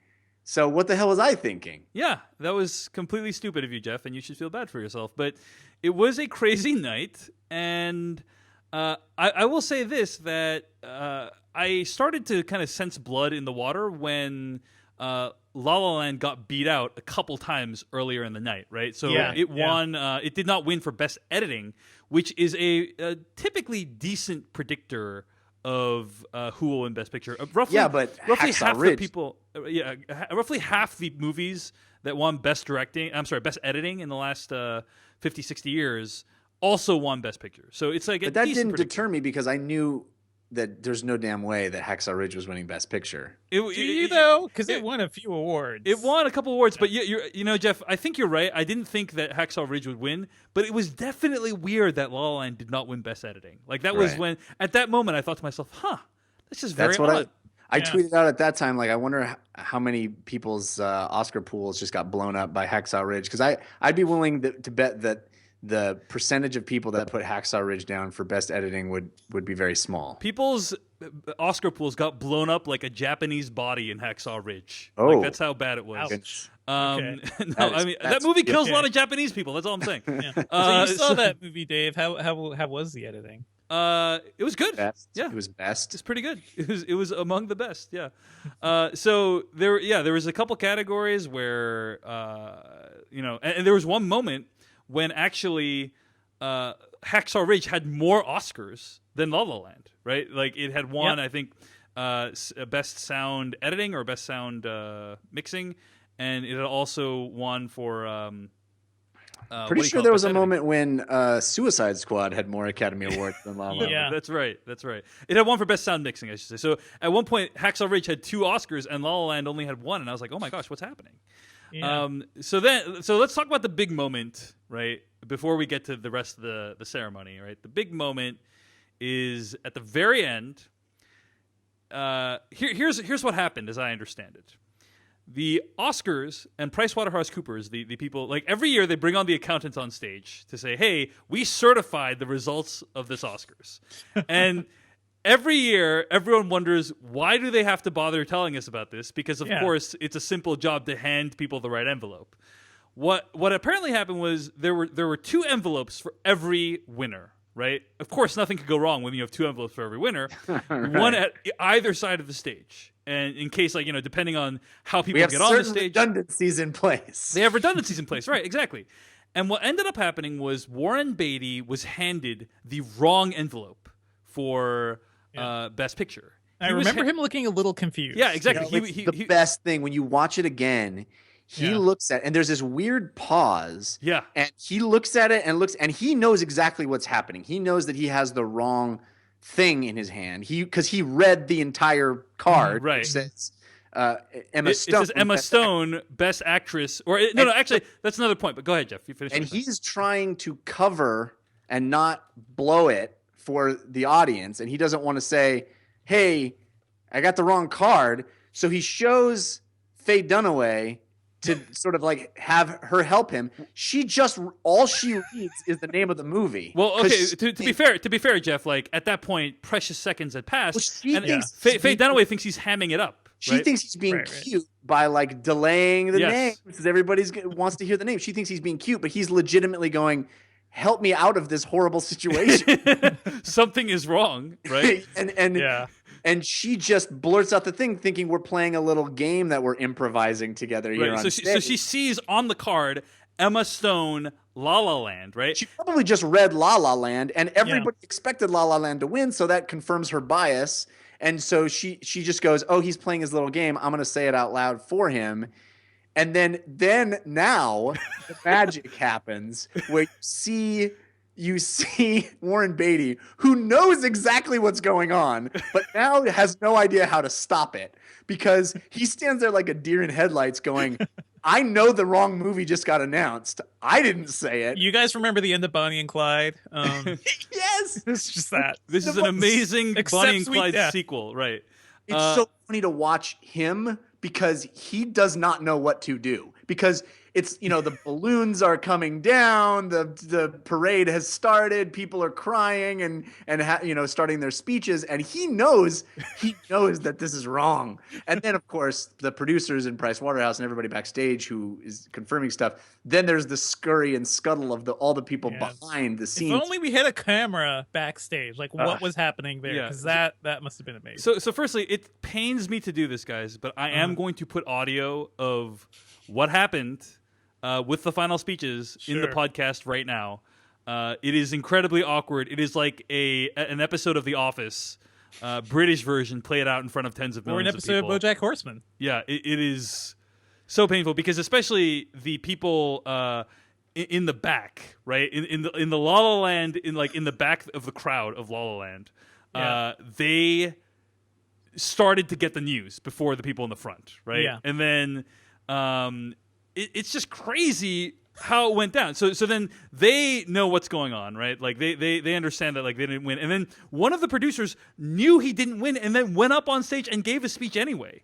Right? Yeah, that is the weirdest moment when someone pushes him to the front and he goes no, and then he continues to keeps talking, and then hearing people behind him, and at the end he goes, but we didn't win. Yeah, but we didn't. It doesn't matter. We didn't win anyway. It's the most bizarre moment, and a lot of people have criticized that as being classless. But here's the thing: I guess I don't really judge anyone in this situation because it is so bizarre. It's unprecedented that something like this has happened. Well, I judge the guy who gave him the wrong envelope. Yeah, that's the only person I judge. Because that guy was tweeting backstage with like celebrity sites. Yeah, there like 3 minutes before Warren Beatty and Faye Dunaway went on stage, he was tweeting like a selfie or whatever that he took with it's Emma Stone. With Emma Stone, he's like backstage with Emma Stone. He took his eye off the ball, Jeff. He took his eye off the ball. One assumes that could have been an honest mistake. Yeah. I don't fault Warren Beatty. He literally. Warren Beatty tried to stop it. Yeah. He tried to make it better. Did he? He could have said when Faye Dunaway said no, or when Faye Dunaway said La La Land, he could have said no. But I think there's also a part of you who's like, oh wait, does she know something I don't know? Right, well, also maybe they didn't even know what the real answer was. Do you know what I mean? Like they absolutely didn't know what the real answer. All he could have said exactly. So and there was like a 75-80% chance that La La Land was going to win anyway. But if you're the guy, if Faye Dunaway somehow knows that card really does mean La La Land, and you're the guy that goes, wait, hang on a second, wrongly. Right. That's just as bad. Yeah, that is just as bad. And he can't, he doesn't have any He could have been like, hey guys, can we just take a second here? I don't know. Like read this card properly. Yeah. But at that point it's like 3 hours and 45 minutes into the ceremony. Everyone wants to go home. Like everyone's depending on you. Trying to do that. He was showing her the card to be like, we're putting this together the right way. And when she blurts out the name, then he can't do anything because now it's already happened, and he can't go, wait, unless it's 100% sure. And he's not. He doesn't know what's going on. Yeah, yeah. It is crazy. So I think one thing I was worried about, and I actually blamed Warren Beatty when I first saw this happening on Twitter. I was live tweeting the event, but I'm worried Warren Beatty's going to get pinned with some blame on this, but I think he was doing his best in a very terrible situation. I could totally imagine myself making the exact same mistakes, because you are literally in front of a billion people trying to make this come off smoothly. Mm-hmm. And so when he sees an error, his head is going, what am I looking at? What should I do? He takes this big pause and then he shows it to her as like, help me out here. Yeah. Not realizing that she's going to blurt it out. Right. Right. Right. He didn't do anything. that I think anybody could have legitimately done in that situation. Yeah, he was just kind of frozen a bit. I wonder if they need to add like a silent alarm or something at the podium in the just emergency. Like, Well, also something needs to happen. talking about ways this could have been prevented. If you look at the cards, like okay, so firstly, Jordan Horowitz, one of the producers of La La Land, grabbed the card. He said, actually, Moonlight really won. And then he grabs the card out of Baby's hand and shows it to the camera. He takes the situation into his own hands. A lot of praise for Jordan Horowitz on Twitter and across, media today. And I echo it. I echo it because that must have been an incredibly crushing moment for him, right? He had just thought his movie had won Best Picture, discovered on stage through some very weird circumstances that it didn't. And then rather than let some weird, sketchy stuff play out in his name, he was not having any of it. Just took control of the situation and grabbed it and said, hey, Moonlight, I'd love to present the Oscar to our friends at Moonlight who actually really made the Best Picture. And first I thought this was some weird patronizing. Well, like Ving Rhames giving the Golden Globe to Jack Lemmon kind of thing or they were going to do like a tie or something, right? Or some before. Crazy ass stuff like that, and I thought it was going to be very awkward and painful. But in fact, it was definitely awkward and painful. Isn't it the most telling thing for the last 2 years of life on planet Earth that in front of a billion people, a person has to say, "This is not a joke. This is not a joke." Right. But the point I was going to make was, if you're thinking of ways this disaster could have been averted, if you look at the design of those cards, right? Because he held up the card to the camera, it could have definitely, been done better. Like the design and hierarchy could have been done a lot better because basically you see it's like Moonlight, and then you see producers, and then it lists the producers' names, and then way in tiny, tiny font at the bottom, it's like Best Picture, right? Like almost illegible. Well, it's also printed on the envelope. Yeah, it was printed. It was like a Best Actress, right? Right, but there's no way you can expect a presenter who is thinking about making it out to their mark in the right way and maintaining eye contact and delivering their little patter. And they're not going to double check although maybe now forever people will. But you also can't blame the fact that there are two versions of the envelope because there's no universe in which you only have one of those, lest it be lost or damaged or misplaced or whatever. Right. And then no one knows who won. So it's just a series of unfortunate events. Right. But you can imagine if the card had said in big bold type at the top, Best Actress, Emma Stone, Faye Dunaway might not have made that mistake. Sure. You know what I'm saying? Instead of just saying Emma Stone, La La Land, I don't know. Basically, every check we had in place to stop something like this failed. Just like everything that's ever happened in the last 2 years in life on this planet. Yeah, I can't fast forward a couple of years. You guys, this is really nuclear war. They're really warheads headed to major cities in America. I don't know, something like that.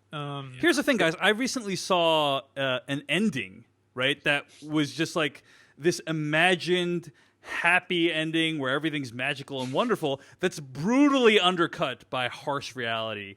But enough about La La Land, the movie, guys. Let's finish our conversation about what happened with La La Land at the Oscars. I mean, what else is there to say, right? My concern with this whole thing is that, we're talking about this. I do want to talk a lot about Moonlight and the fact that it won. Yes, and that's right. How amazing is that? Because I also had pretty much given up all hope for this movie winning. La La Land was the happier movie. It was the vibrant movie.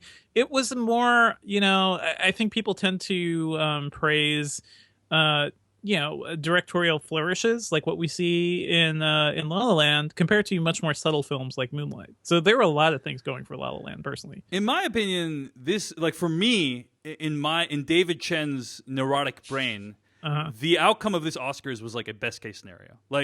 Damien Chazelle got to have his moment. Right. He's the youngest man to ever win Best Director. He's 32 years old. He's just made a movie that made over $300 million worldwide. He's going to get to write his ticket to whatever the hell he wants to do next. Everything's going great for Damien Chazelle, but then also, in my opinion, the better film won Best Picture. And that is awesome. This is a movie that was made for $1.5 million. It's about a gay black man in Miami trying to adapt to the world. It's about a perspective that most people statistically don't have the ability to experience, and it won Best Picture. And there is something really magical about that. And Aisha Harris actually wrote a piece about this at Slate.com called "Forget About the Embarrassing Mix-Up. The Real Story is Moonlight's Historic Win." And she basically says like this win for Best Picture puts them on the right side of history. I'm going to quote from the article, quote, "We've seen Hollywood pat itself on the back before without making permanent change, long before the infamous hashtag forced the Academy to rethink its membership rules for Oscar voters last year. But by awarding Moonlight at a time when both blackness and queerness are being directly challenged at the highest levels of power, the Oscars landed on the right side of history, both cinematic and otherwise." And I think that it's a good point to say cinematic as well, because this isn't merely a political statement. This wasn't a token win for a film that is a placeholder for a political statement. This is truly an exquisite movie that is deserving of the accolades that it's receiving. So, you know, it's a wonderful confluence of events that allows that to be both a deserved win and a wonderful cultural moment, you know. Mm-hmm. Yeah, and this is the first year that the new Oscar voting setup is taking place, right? The more diverse voting block. Yeah, I think that's right. And I wonder how much of that is, you know, how much of this vote is due to that? Because we also saw some other interesting wins too, like along the way. Yeah, let's talk about that. But yeah, I wanted to just acknowledge that it was a crazy moment. In some ways, unfortunately, it overshadowed, you know, the Moonlight win.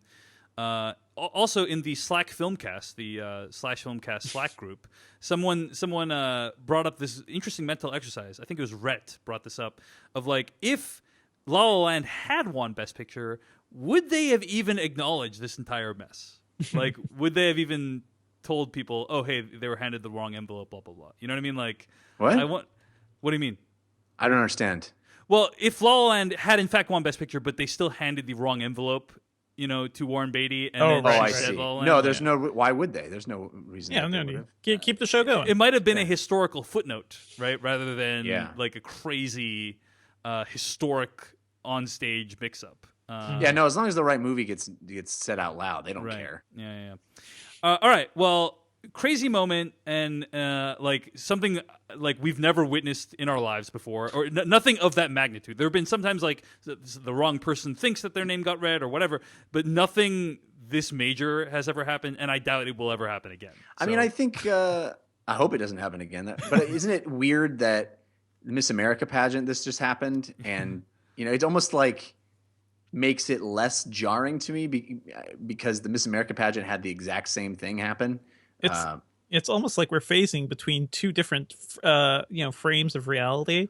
Yeah. Again, guys, the Large Hadron Collider has been active for several years. Well, I think the common issue with both of these situations is if both of these winning envelopes and cards or whatever had better design, they might not have happened, right?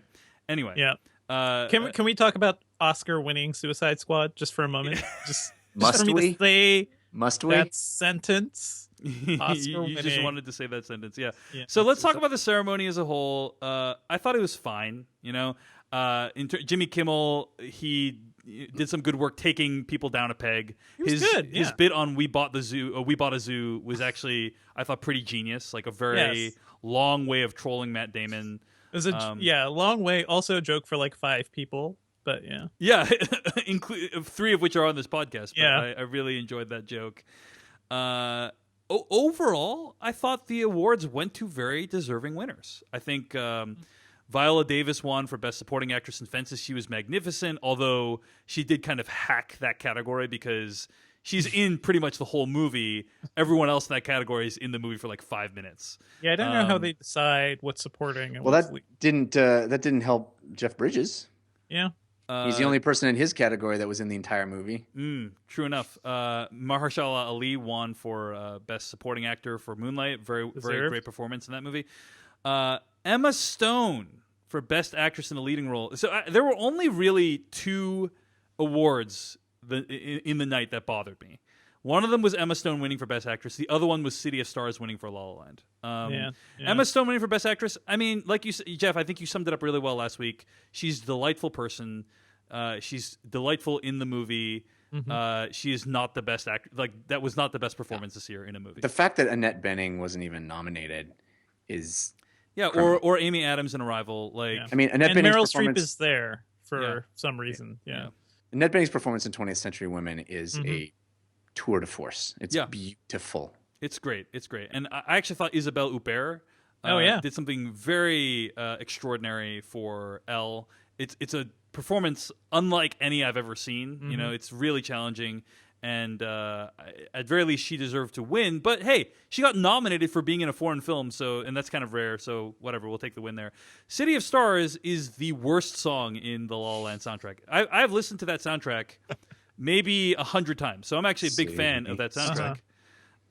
And that is my least favorite song on that whole soundtrack. I'm baffled that it won. Though. Like, it's a theme of the movie in a way, so I could see why. You can't really get out of your head. Yeah. It's Travis Shamockery. That entire category is a Travis Shamockery. That nothing from Seeing Street was nominated. So it's dogs and cats living together. I also like what Devindra said when John Legend performed City of Stars, or the La La Land medley. Firstly, my reaction was, wow, it's amazing what the La La Land soundtrack can sound like when you get an actual singer to perform these songs. Sure. And then also, you said, Devindra, like, is particularly heartbreaking because John Legend should have been the main character in La La Land. I think that would have been a lot more interesting. And also, let's just say, it would have avoided so much of this, like, commentary about the movie and white how, savior, like white jazz savior kind of thing. Yeah. I think not that the movie needed to do that just for that reason, but I think it makes more sense for that character and what that character is. Yeah. Overall, I thought the show was surprisingly unpolitical. The White Helmets won for Best Short Documentary. It's on Netflix. I recommended it a couple weeks ago. I definitely suggest you check it out. It's an amazing film. The Salesman won for Asghar Farhadi's new movie. And both of those movies had people that participated in them that could not come to the United States because this is the country that we now live in. Yeah. But the speeches were very pointed, in terms of those movies. But overall, I thought there was a much less political speechifying than I thought. In fact, the ads around the Oscars I thought were far more political than the actual ceremony itself. A lot of companies like Google going out of their way to show diversity in their ads. But were there any speeches that you guys like? I didn't actually really think there were that many memorable speeches, to be honest. Well, Viola Davis's speech was very good and just so to the heart. Like I just the raw emotion she puts into Fences and so many of her performances is there. It almost seems like she didn't even write anything too. She was just speaking like what was inside her heart at that moment. So I thought that was very nice, very raw, and not so much a speech, but go back and watch when Brie Larson announces Casey Affleck, and just the look on her face, like the look of like disappointment and disgust. I thought was kind for of some backstory. Casey Affleck, who won for Best Actor in a Leading Role for Manchester by the Sea, there have been allegations of sexual harassment against him from his previous film I'm Still Here, where he apparently sexually assaulted some of the crew and was very lewd to some of them. That case was settled out of court, but the allegations remain. And Brie Larson is a person who won an Oscar for starring in a movie that's partially about sexual assault and has campaigned for sexual assault survivors in the past. So to have her read off Casey Affleck's win, it is customary in terms of Oscar procedure, but it was unfortunate that she had to do that. Yeah. She didn't clap. I think a lot of people noticed that. Yeah.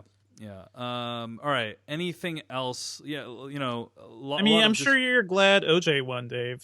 Oh yeah. Proving your point. Totally. I mean, it's totally a movie, right, guys? Right, Jeff? 400 hours of movie. It's totally a movie. So much movie. And did you guys feel like Zootopia over Moana? I really like Zootopia. I think Moana is a better film, but I can understand why Zootopia won. I really can't begrudge Zootopia for winning.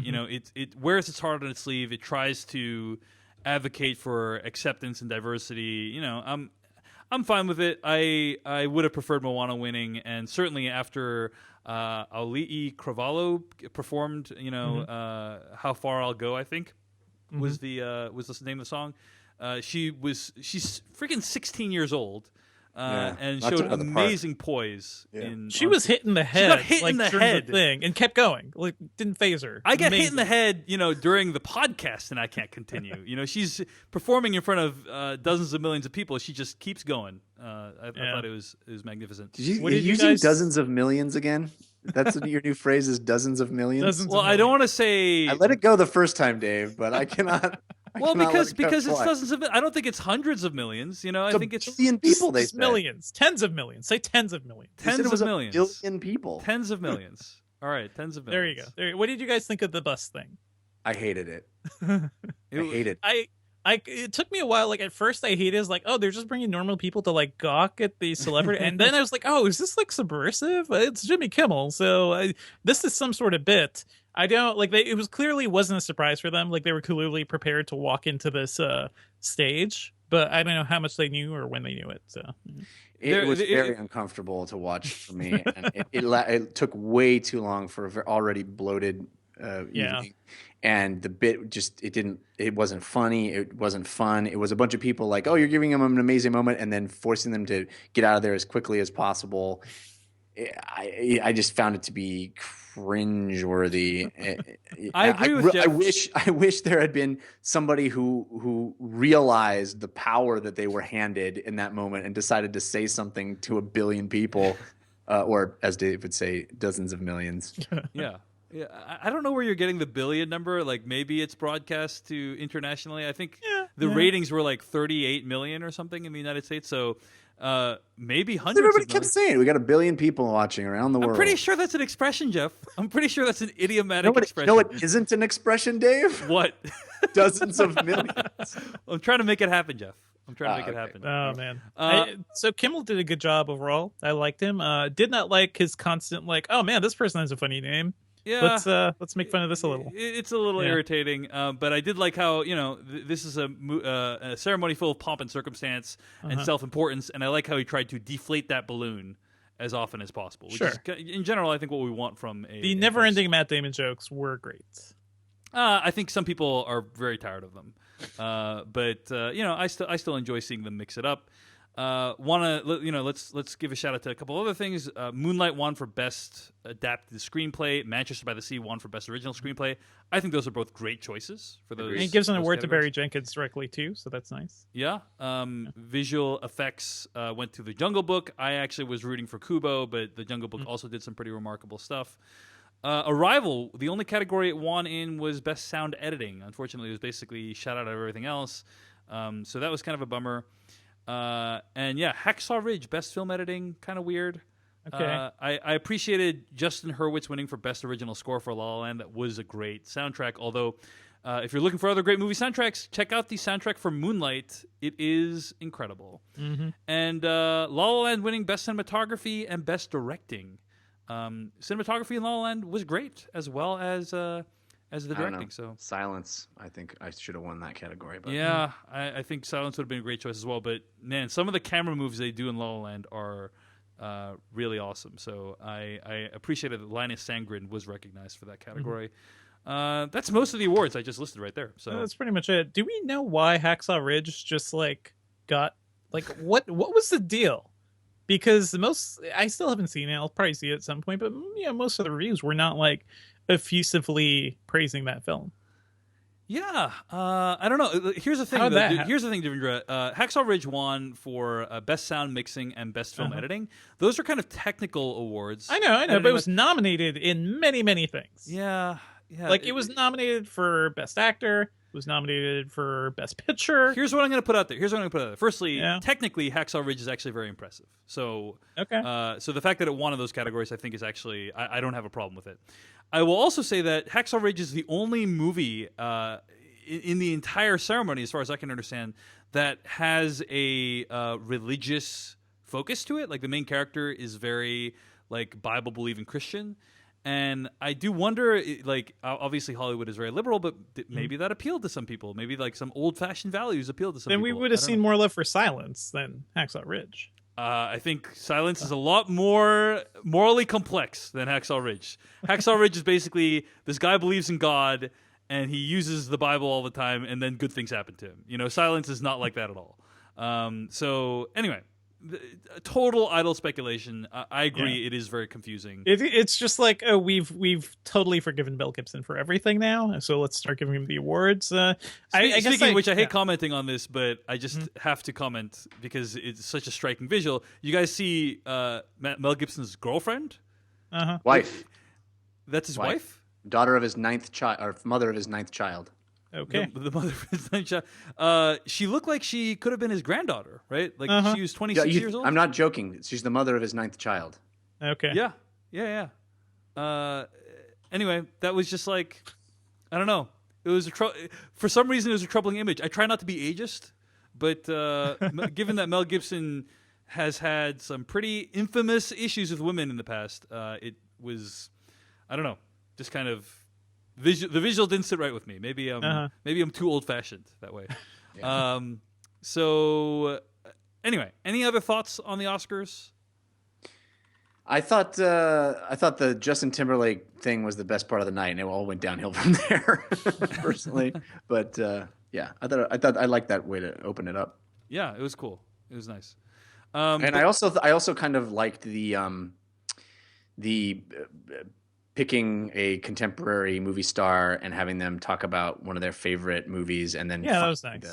The star of that movie and pairing them together. I think they did that in lieu of a stilted, awkward introduction for every single one of the Best Picture nominees, which is what they've done in the past.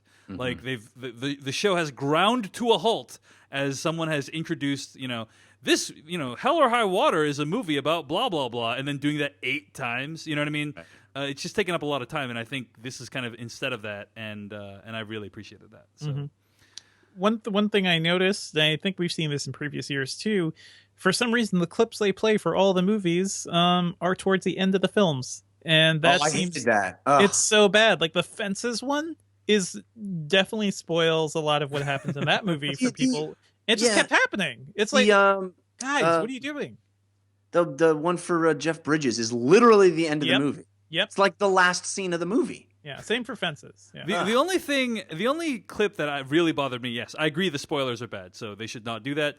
But the only clip that felt really out of place was Lucas Hedges when he was nominated for Best Supporting Actor for Manchester by the Sea. Talking about how he's going to bang some chicks. Yeah, talking about but there's so many scenes of Lucas Hedges where he's actually doing really great acting work, like the frozen chicken scene in Manchester by the Sea.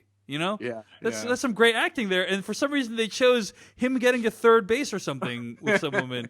So bizarre. Just whoever picks those clips is drunk. Clearly. Another thing I want to say is the whole feeding the audience during the show bits need to die a very horrible death because they are never amusing. They take up a ton of time. Maybe add some more energy into the room, which is beneficial for the people in the room. But I suspect that might be the case, and also to prevent people from getting up and leaving to go to the lobby and get food or whatever. I think it's probably probably a technical thing. Maybe is that why it was happening? Like we're just speculating. We're speculating, because otherwise, why would they do that? Because it's such a terrible segment. I just want them to keep upping the reality the reality segments or the way they're treating the audience. At some point, in a future Oscars, the lights just go down and somebody announces there's a live snake in the audience. Just watch out. And then have Samuel Only one door is open. What will you do? Motherfucking snakes out of my motherfucking Academy Awards presentation. But yeah, beyond the mix-up, some good awards were handed, some good movies, and the speeches were okay. The presentation was okay.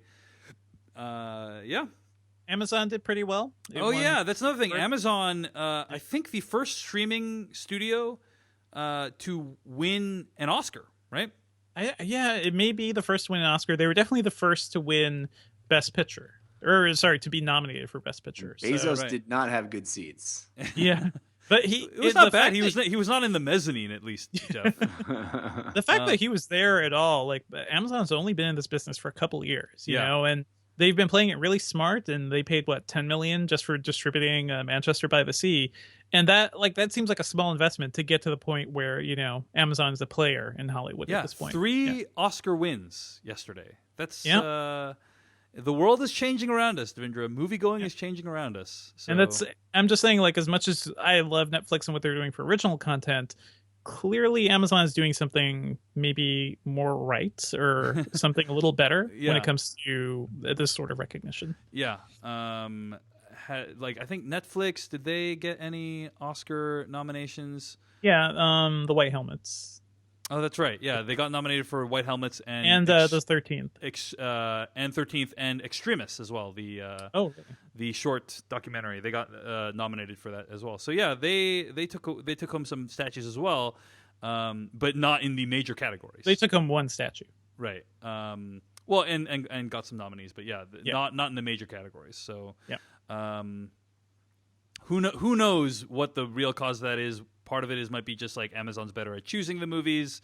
Well, their movies are actually getting theatrical runs. Like that's pretty much the big difference we're seeing at this point. You know, and they also distributed The Handmaiden, a bunch of films, like a bunch of very good films. Whoever is doing that selection over there is just doing a good job, I guess. Agreed. Amazon's really kicking ass.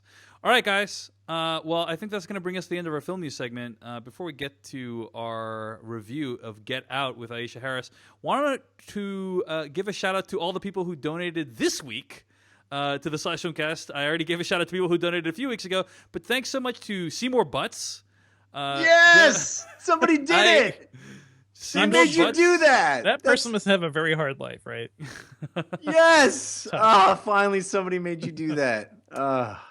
Christopher H. from Kelowna, Illinois, and Veronica from Poland. Thanks so much for your donations. Thanks to Christopher Harris and Charlotte Pash for their contributions at the rate of $2 per month. If you want to support the Slash Filmcast, go to slashfilm.com, use the Slash Filmcast tab and the PayPal links on the side of the page to donate some money to us. All the money goes to defraying the cost of seeing movies and putting on the show for you. Seymour Butts!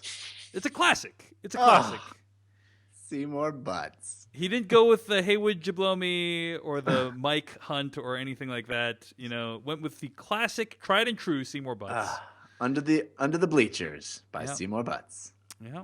All right. Well, anyway, that's going to bring us to the end of our film news segment and to our review of Get Out.